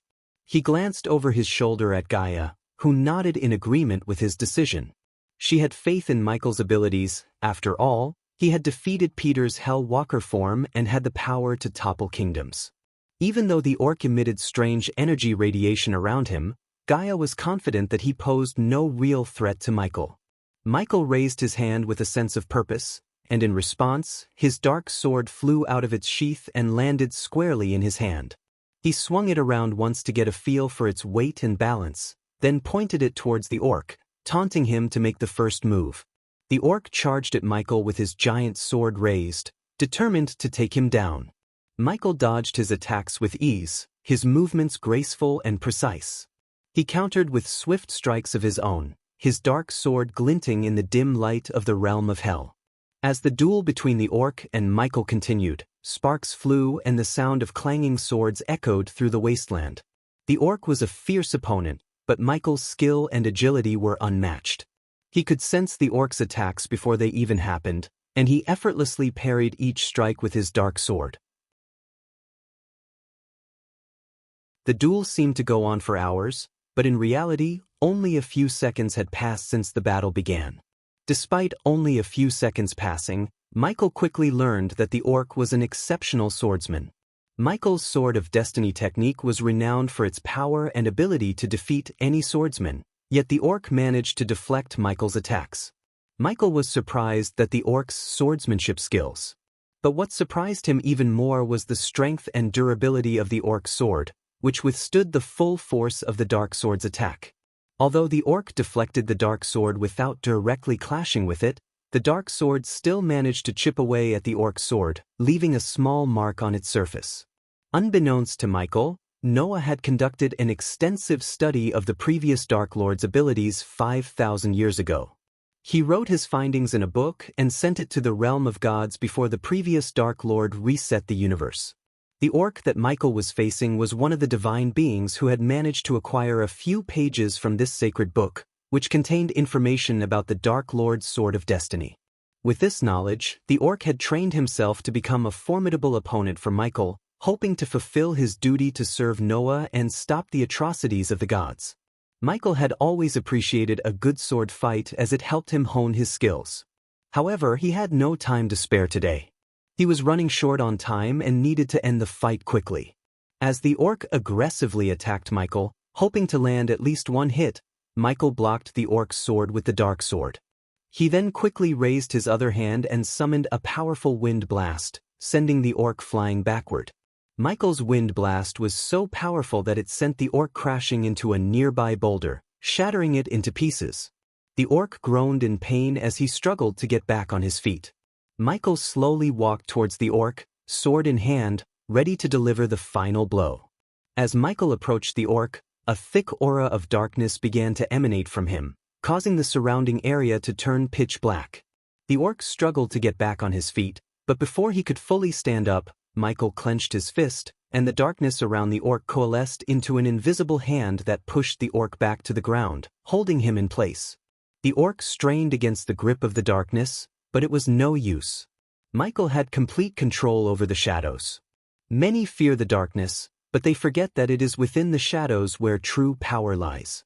"Embrace the darkness, and you shall never fear the light again," Michael said. As the orc tried to break free from the darkness that enveloped him, Michael's eyes began to glow with a sinister black light. It was as if the darkness within him was manifesting itself in his eyes, ready to strike down any who dared oppose him.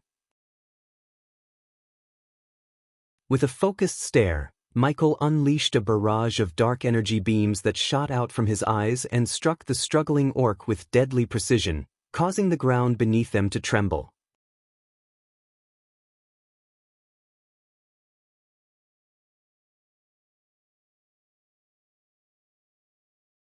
Eve swore under her breath, slamming her fists on the table again, causing everyone in the cabin to tremble in fear.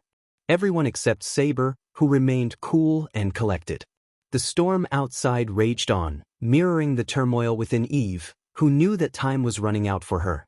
Eve's voice echoed through the captain's cabin as she reminded Corey, Gibson, and Saber of their mission's urgency. "We cannot afford any delays. Remember that we only have 3 weeks to retrieve the crystal from Yugashiku.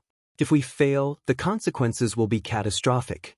Our army and everything Ghost has built will be destroyed," she said, her voice quivering with fear. Eve had experienced the terror of Mugashiku firsthand, having ventured deep into the pit of the Stormville Mountain and catching a glimpse of the four-headed hydra that lurked there. As the memory of Mugashiku flooded Eve's mind, she shuddered with fear. The memory of the four-headed hydra was etched into her mind, each of its heads with glowing red eyes that seemed to bore into her soul. She remembered the deafening roar that shook the mountain and the feeling of dread that gripped her heart. As she spoke of Mugashiku, her voice trembled with fear, and her hands shook uncontrollably. To Eve, Mugashiku was the epitome of terror. The darkness in the pit cloaked his terrifying body, making it difficult to see him clearly. But the glowing pair of eyes in each head had burned an image in her mind that she could never forget. Mugashiku's size and strength had been overwhelming, and the mere thought of facing him again sent a chill down her spine. Eve was still haunted by the memory of being in close proximity to the abomination that was Mugashiku. The mere thought of the godly beast lying dormant beneath the southern continent and absorbing the arch-energy, resulting in the energy void that plagued the land, sent shivers down her spine. She was terrified that a monstrosity of that magnitude could exist in the same world as her. But what terrified her more was the knowledge that her best friend, Ghost, had struck a deal with this monstrosity. It was something only he would dare to do, and it left Eve wondering just how far he would go to achieve his goals. As she thought about Mugashiku, Eve couldn't help but shudder at the memory of the shocking scene where she was suddenly teleported into his lair. The overwhelming sense of fear had left her barely able to recall the conversation she had with the godly beast. All she could remember were fragments of the encounter, the blinding darkness that surrounded her, the glowing pair of eyes in each of Mugashiku's four heads, and the overwhelming feeling of being completely helpless in the face of such an immense and terrifying entity. Eve had been transported to the lair of Mugashiku without warning or explanation.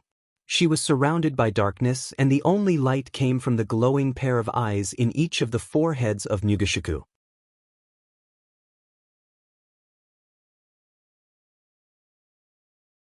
With her hammer in hand, Eve made the decision to fly through the storm and reach the island of Isendar as quickly as possible. Saber offered to accompany her, but Eve declined. Eve's voice was firm and resolute as she spoke to Saber. The howling winds outside the cabin made her words almost inaudible, but the seriousness in her voice was unmistakable. Listen to me, Saber. I need you to head back to the castle and find a way to avenge Caius. If we let the Sky Hall succeed in taking over Giselle and hang our people without retaliation, it will be a huge blow to our cause. I don't even want to imagine how Gaia would react to that news. Trust me, Gaia is like a raging storm when she's angry, and you don't want to be on the receiving end of that. The mere mention of Gaia's name was enough to strike fear in the hearts of many. She was known as the Dark Queen for a reason, and her ruthless nature was infamous throughout the land. Those who had crossed her or defied her orders lived to regret it, and some didn't even live at all. Despite the Dark Lord's fearsome reputation and the terror he struck into the hearts of his enemies, many believed that he could be reasoned with, that there was a flicker of humanity buried somewhere deep within him. However, when it came to the Dark Queen, no such sentiment existed. She was known to have committed ruthless acts, including killing her own father and breaking her sister's meridians without showing mercy. Her cruelty was unmatched, and those who had witnessed her wrath knew better than to cross her. She had a heart of ice, unyielding and unforgiving, and would stop at nothing to achieve her goals. After the War of Nagaland, even some in the Dark Army itself whispered that a dark force possessed her, as no human could possess such a level of darkness within them. In simple terms, when she was angry, it was like a storm descended upon them, and no one was safe from her wrath. Eve paused for a moment before continuing. I want you to work with Eladir to find a way to break through their barrier and make them pay for their crimes. Can I count on you to do this for us? Eve's words were like a call to arms, and Saber could sense the urgency in her tone. He nodded resolutely and replied, You can count on me, my lady. I won't let you down. Eve nodded at them, her eyes burning with determination as she left the room without giving any room for negotiation. Stepping outside the cabin, Eve was immediately hit with the full force of the storm. The wind howled around her and the rain pelted her armor, making it hard to see. But she had her mission in mind and wasn't about to let the storm stop her. With her powerful arms, she raised her hammer above her head and took to the sky. The wind whipped through her long black hair and cape as she soared through the storm, determined to reach the island of Isendar and complete her mission.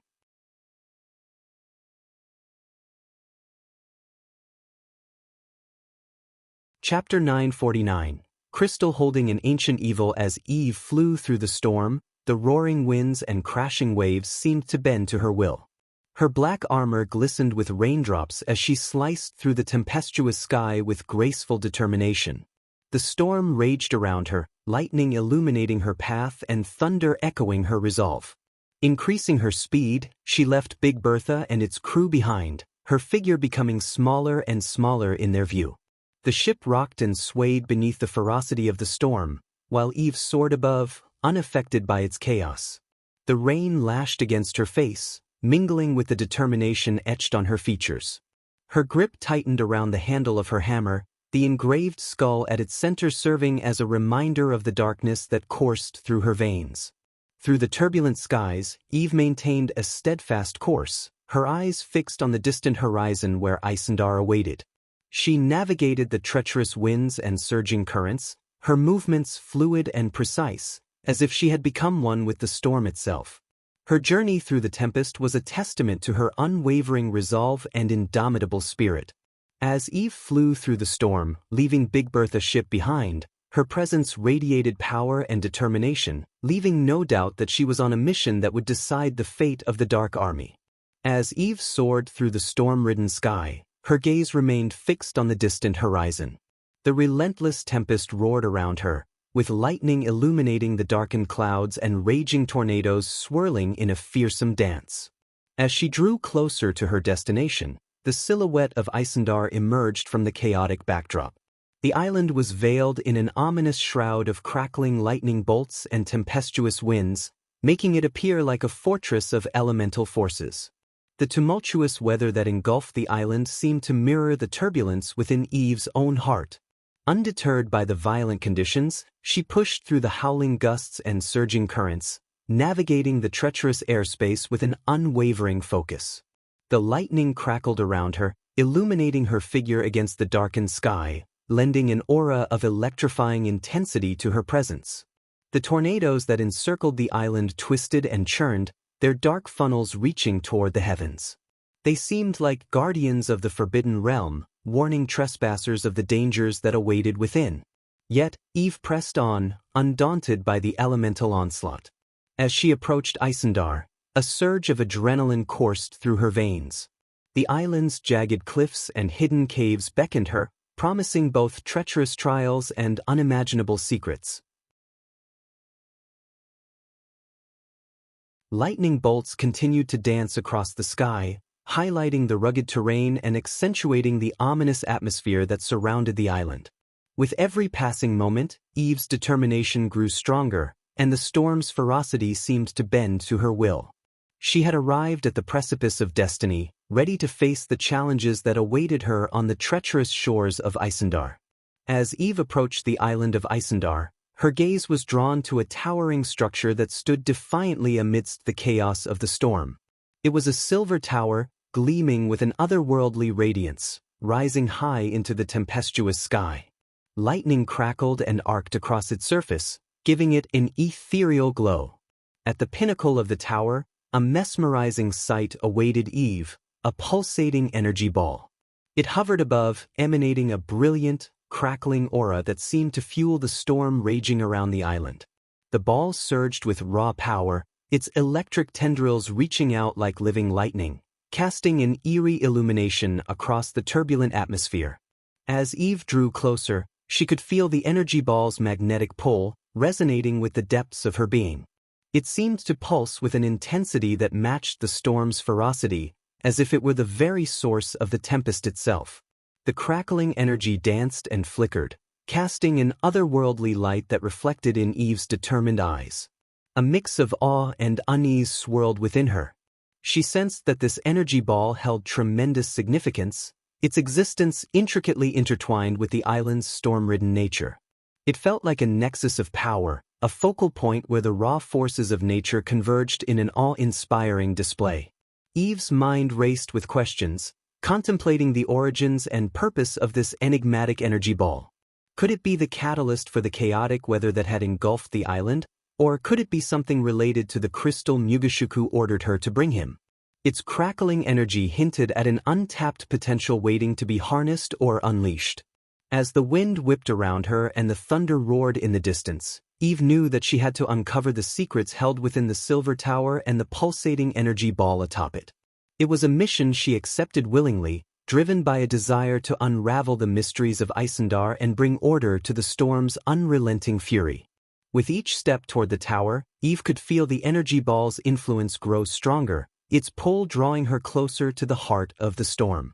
She steeled herself, ready to face whatever challenges lay ahead, knowing that her journey into the unknown would reveal truths that could reshape the very fabric of her world.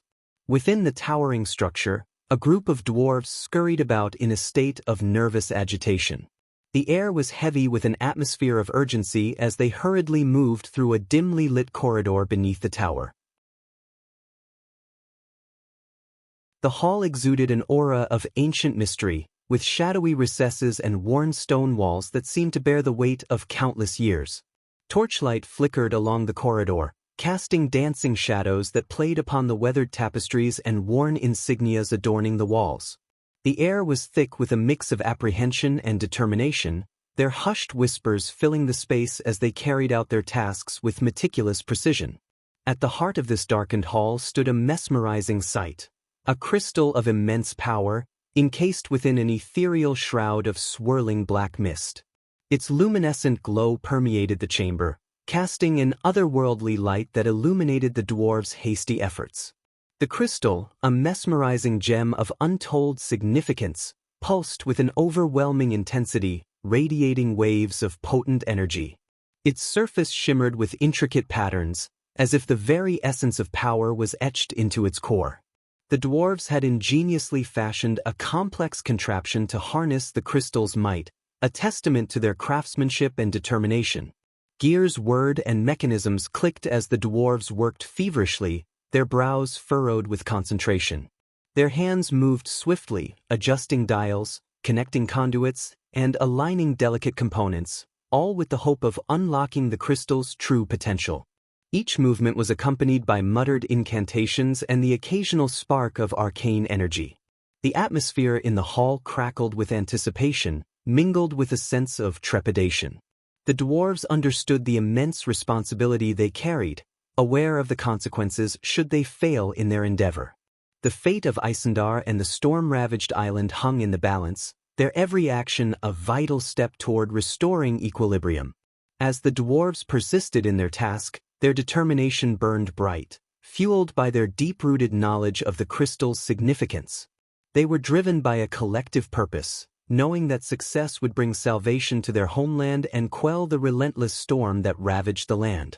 In this chamber, within the embrace of the ancient tower, the dwarves strived tirelessly, driven by a combination of expertise, faith, and an unwavering belief in the power of their creation. Their work held the promise of redemption, an opportunity to restore balance and harness the incredible forces contained within the enigmatic crystal. Reeling from the devastating loss of their catastrophic weapon in Dalgarum, the dwarves found themselves in a desperate state. Driven by a burning desire for revenge against the elves, they were determined to construct a new weapon capable of obliterating their enemies, all without relying on Hammond's assistance. Unbeknownst to them, the true culprits behind the destruction of their weapon and port were none other than Noah and the Guardians, working covertly to prevent further bloodshed and chaos. Within the hushed halls of their underground forges, the dwarves toiled tirelessly, their brows furrowed with frustration and their hearts heavy with the weight of their recent defeat. The resounding echoes of their hammers and chisels reverberated through the cavernous chambers, a symphony of determination intermingled with a lingering sense of betrayal. In their minds, the elves were responsible for the annihilation of their weapon and the decimation of their once thriving port. Blinded by anger and fueled by a fierce sense of pride, the dwarves were yet to discover the truth. Their assailants were not their elven foes, but rather unexpected allies who sought to avert a catastrophe that would plunge the realms into deeper turmoil. Unaware of the Guardian's intervention, the dwarves harbored a deep-seated resentment, their minds consumed with visions of vengeance. Each swing of the hammer, each measured stroke of their craftsmanship, was an act of defiance, a fervent attempt to reclaim their honor and demonstrate their formidable prowess. Their forges burned bright with the fiery intensity of their determination. Streams of molten metal cascaded into intricate molds, taking on the shape of deadly weaponry. Sparks danced like ethereal fireflies, illuminating the sweat-soaked brows of the tireless artisans. The air was thick with the heady scent of heated metal, a testament to the arduous labor and unwavering resolve that filled the cavernous depths. Deep within the dimly lit chamber of the dwarves' underground stronghold, Thorgar Ironfist, the resolute leader of the dwarven clan, stood with furrowed brows and clenched fists. Before him, his second-in-command, Urgil Stonebeard, attempted to reason with him, his voice laced with urgency and concern. Urgil's grizzled beard trembled as he pleaded, "Thorgar, we can't ignore the signs any longer. The violent storms, the energy surges, the radiation, it's costing us lives and it won't stop. We must abandon this crystal experiment before it consumes us all." Thorgar's eyes blazed with a defiant fire, his voice tinged with a mix of anger and determination. Abandon our purpose? Our chance to bring destruction upon the Empress and her elven empire? Are you suggesting we cower in fear and surrender our vengeance? Urgil's weathered hands clenched into trembling fists as frustration filled his voice. No, Thorgar. I'm suggesting that we have underestimated the power of this crystal. It's beyond our comprehension, and it's tearing our very foundation apart. Our comrades have perished, sacrificed in the name of a cause that threatens to consume us all. Thorgar's face reddened with rage, his voice booming with defiance. Sacrifices are necessary. We will not back down now, not after everything we've endured. We will harness the power of this crystal, and the Empress will tremble before the might of our creation." Urgil's voice rose, matching the intensity of the storm outside. "Thorgar, have you lost sight of what truly matters? Our clan is crumbling. Our brethren lost to the ravages of this experiment. We cannot bear witness to any more tragedy. It's time to let go for the sake of our survival." Thorgar's eyes narrowed, his voice a low growl. "Survival means nothing without purpose, Urgil. We have been wronged, humiliated by the Empress and her kin. Our vengeance fuels us, and this crystal is our chance to exact retribution. I will not let fear dictate our path." Urgil's voice cracked with desperation. "Fear? Thorgar, it's not fear that drives me. It's a concern for our people, for our very existence. We must abandon this reckless pursuit before it consumes us all." Thorgar's face contorted with a mixture of anger and sorrow. "If you lack the will to see this through, Urgil, then step aside. I will lead our clan to glory, with or without you by my side." Urgil's voice softened, tinged with sadness. "Thorgar, you are my kin, my brother in arms. I implore you to reconsider. Our clan's strength lies not in blind vengeance but in unity and resilience. Together, we can weather any storm. Please, let us not sacrifice ourselves on the altar of our own pride."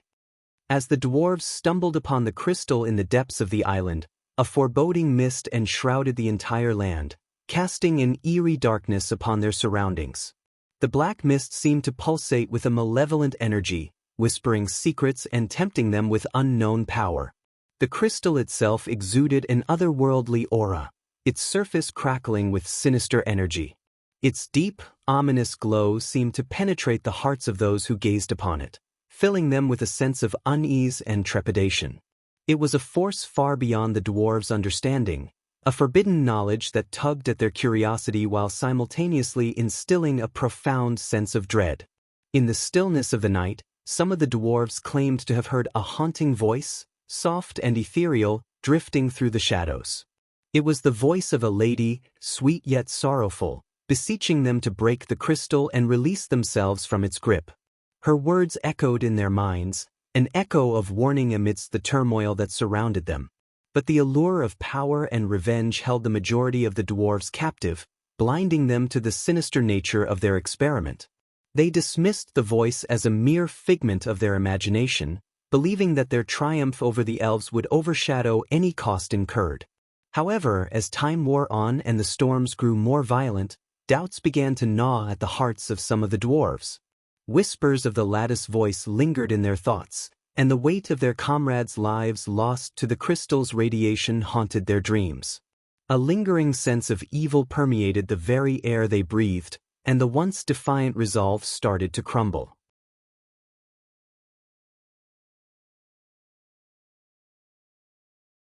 Thorgar, his eyes wide with a mix of terror and determination, voice from the crystal, growing more furious, "You dare to defy me? You shall feel the wrath of your own creation." As the echoes of the lattice wrath slowly dissipated, the chamber was left in an unsettling silence.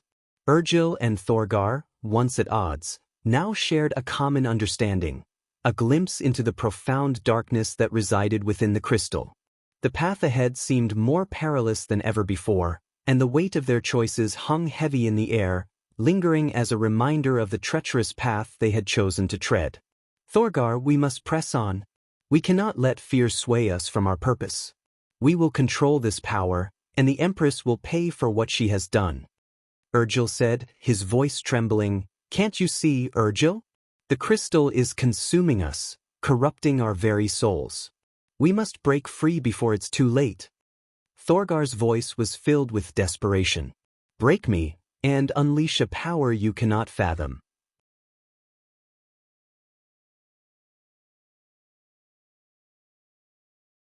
Chapter 950.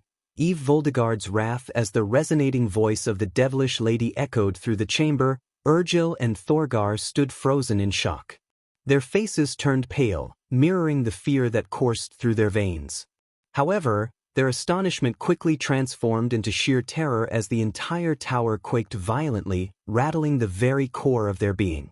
The tremors intensified, but this time, it felt different, as if an external force was exerting its influence upon the tower. The walls groaned under the strain, and debris rained down from the ceiling, shattering on the stone floor. Urgil and Thorgar struggled to maintain their footing. Their voices were drowned out by the chaos unfolding around them. With every tremor, cracks spider-webbed across the walls, threatening to bring the tower crashing down upon them. "What's happening?" Thorgar's voice reverberated through the hall, drowned out by the chaos that engulfed the tower. The bewildered faces of the other dwarves mirrored his confusion, their eyes wide with fear and uncertainty. Urgil and Thorgar exchanged alarmed glances, their hearts pounding in their chests, desperate for answers. Thorgar's eyes darted around the room, searching for someone to provide insight into the situation. But before anyone could respond, a group of soaked and disheveled dwarves burst into the hall, their breaths ragged and their faces filled with fear. Their voices overlapped, creating a cacophony of panic. "We're under attack," one of the dwarves shouted, his voice trembling with terror. Thorgar's brows furrowed, his grip on his hammer tightening. He needed more information. "By whom?" he demanded, his voice echoing through the hall. The dwarves exchanged anxious glances, struggling to comprehend the identity of their assailant. "It's a mysterious figure, wielding a powerful hammer," one dwarf finally managed to say, his voice filled with uncertainty. "She moves with unmatched speed and strength." Urgil's eyes widened, his mind racing to make sense of the chaos unfolding around them. "She tore through our defenses like a whirlwind," another dwarf added, his voice trembling. "Our barricades crumbled beneath her relentless assault." The tower shook once more, as if in response to the upheaval outside. Urgil and Thorgar exchanged a concerned glance, realizing the gravity of the situation. An unknown warrior had descended upon their island, and now their entire realm was under siege. Urgil and Thorgar stormed out of the tower without uttering a word, their determination evident in their resolute expressions. They knew they had to confront this mysterious assailant head-on and rally their fellow dwarves to defend their home. The stormy skies above mirrored the turmoil in their hearts as they braced themselves for the battle that awaited them.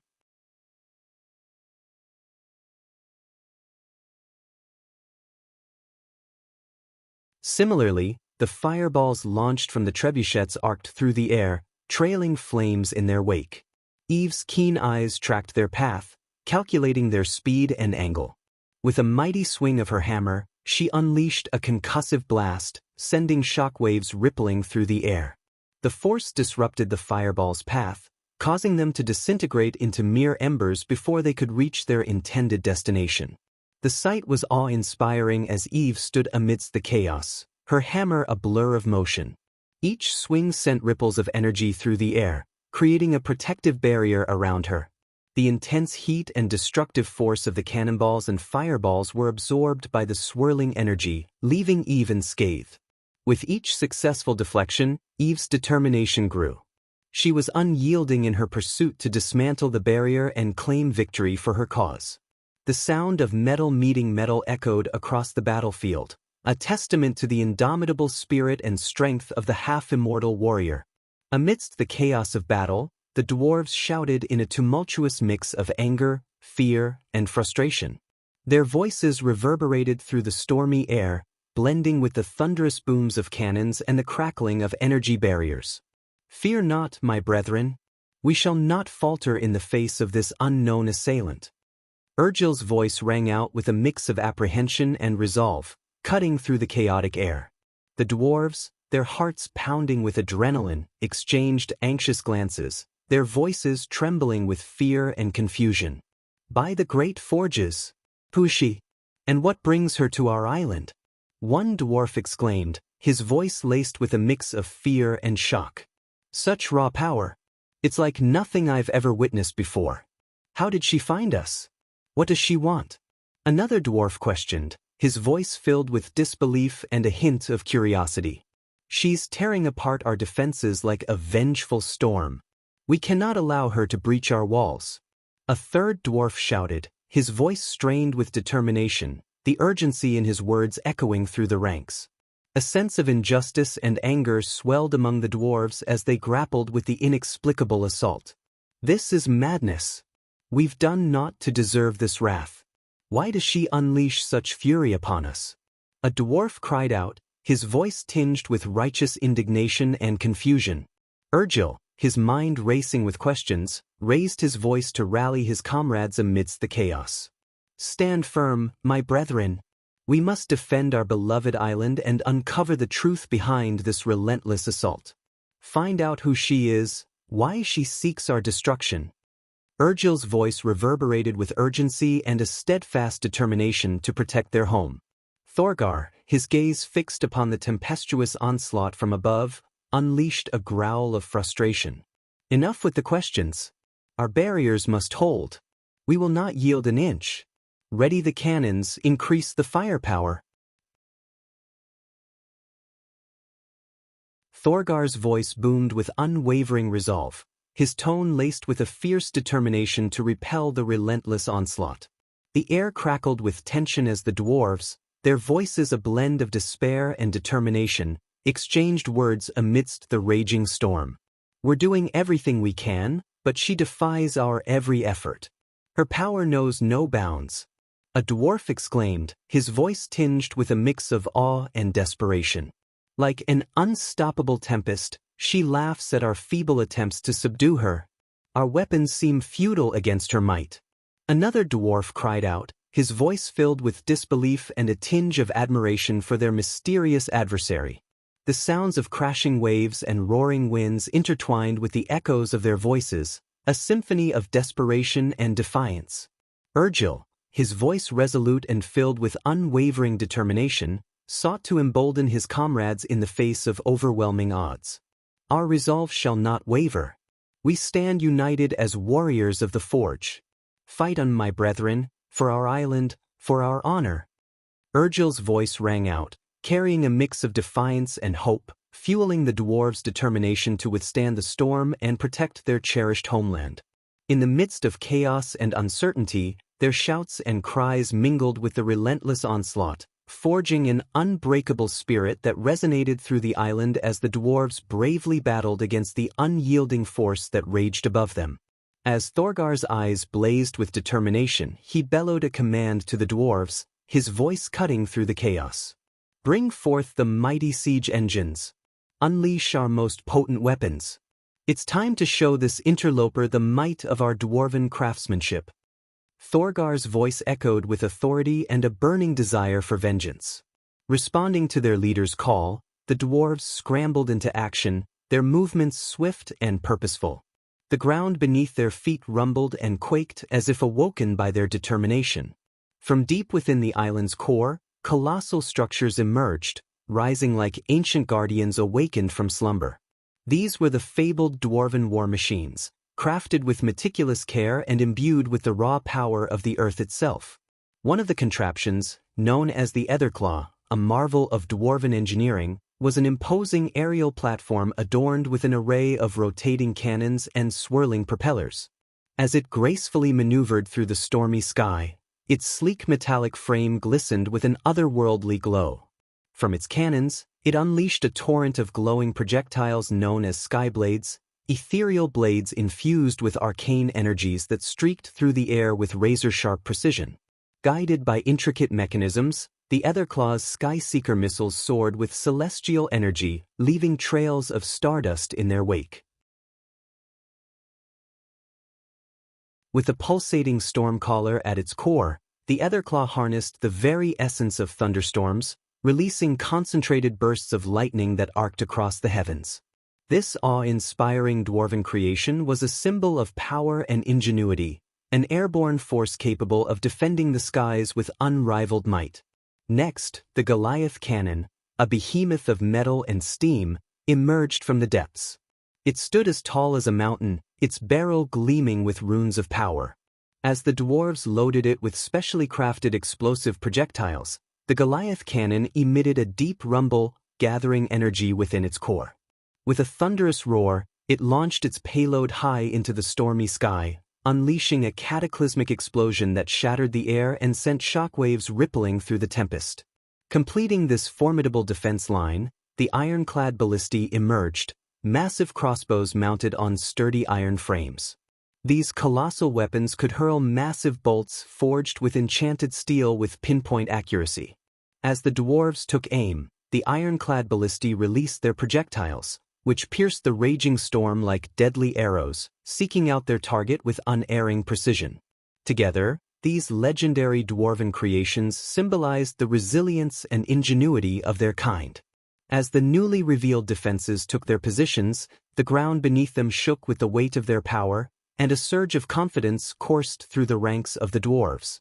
They stood tall, their hearts brimming with determination, ready to face the unknown adversary who dared to challenge them. With the resounding clash of gears and the crackling of arcane energies, the dwarven war machines unleashed their mighty arsenal upon the sky, their devastating power rivaling the storm's fury. The island trembled as lightning clashed with lightning, and the dwarves' battle cries melded with the roar of machinery, creating a symphony of defiance that echoed across the turbulent skies. In this pivotal moment, the dwarves showcased the pinnacle of their engineering prowess and harnessed the forces of nature to defend their homeland. With their newfound weapons of destruction, they vowed to stand strong and repel any threat that dared to encroach upon their domain. As the tumultuous battle raged on, a momentary lull fell upon the chaotic scene. Eve, suspended in midair with her hammer in hand, radiated an aura of commanding authority. The raging storm seemed to bow to her presence as her voice cut through the tempestuous winds, resonating with otherworldly power. "Dwarves of Isendar, your struggle is in vain," her voice boomed, echoing across the stormy sky. "Surrender now and spare yourselves from the wrath of the Dark Lord. Your feeble attempts to defy him will only bring destruction upon your heads." Her words hung in the air, carrying an undeniable weight. The dwarves paused, their gazes fixed upon the formidable figure suspended above them. The power in Eve's voice was undeniable, and even amidst the chaos, her words struck a chord of fear and uncertainty in their hearts. But the dwarves, fueled by their pride and determination, refused to yield. Their resolve surged as they defiantly raised their weapons, ready to face whatever awaited them. The challenge was clear: they would not back down, for their homeland and their honor were at stake. Eve's voice faded into the roaring storm, leaving the dwarves to brace themselves for the impending clash, their hearts filled with a mixture of apprehension and unwavering courage. As Eve gazed upon the determined dwarves, a pang of sympathy tugged at her heart. She knew the futility of their resistance, and deep down, she wished they had chosen a different path.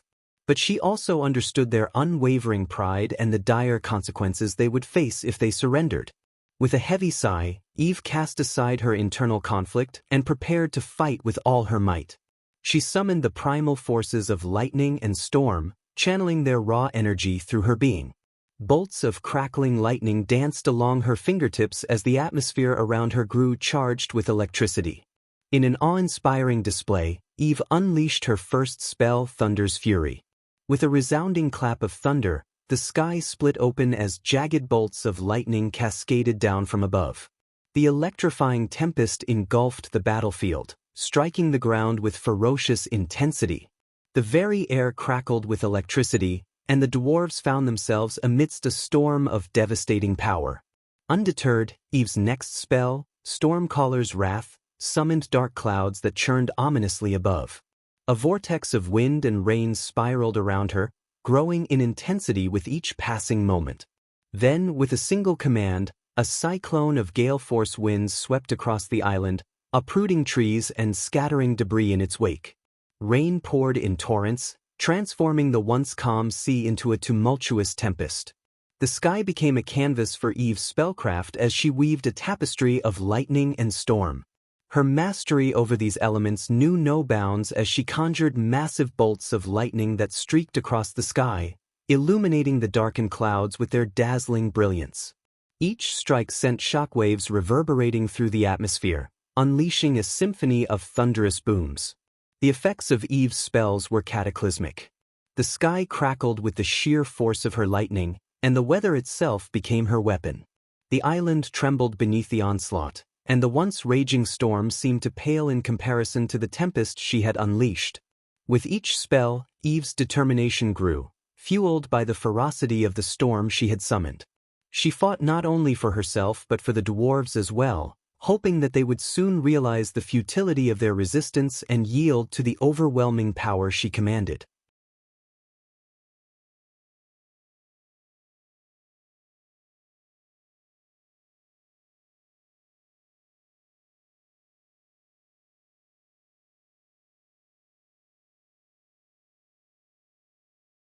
Unbeknownst to the dwarves, the crystal's influence had already begun to take hold, its insidious power seeping into the depths of their souls. As they reveled in the might and glory their weapons now possessed, an undercurrent of darkness started to twist their desires, fueling their thirst for even greater power. Blinded by their achievements and driven by the lure of the crystal's energy, the dwarves remained ignorant of the subtle changes occurring within them. The once noble intentions that guided their actions began to fade, replaced by an insatiable hunger for more power, more control.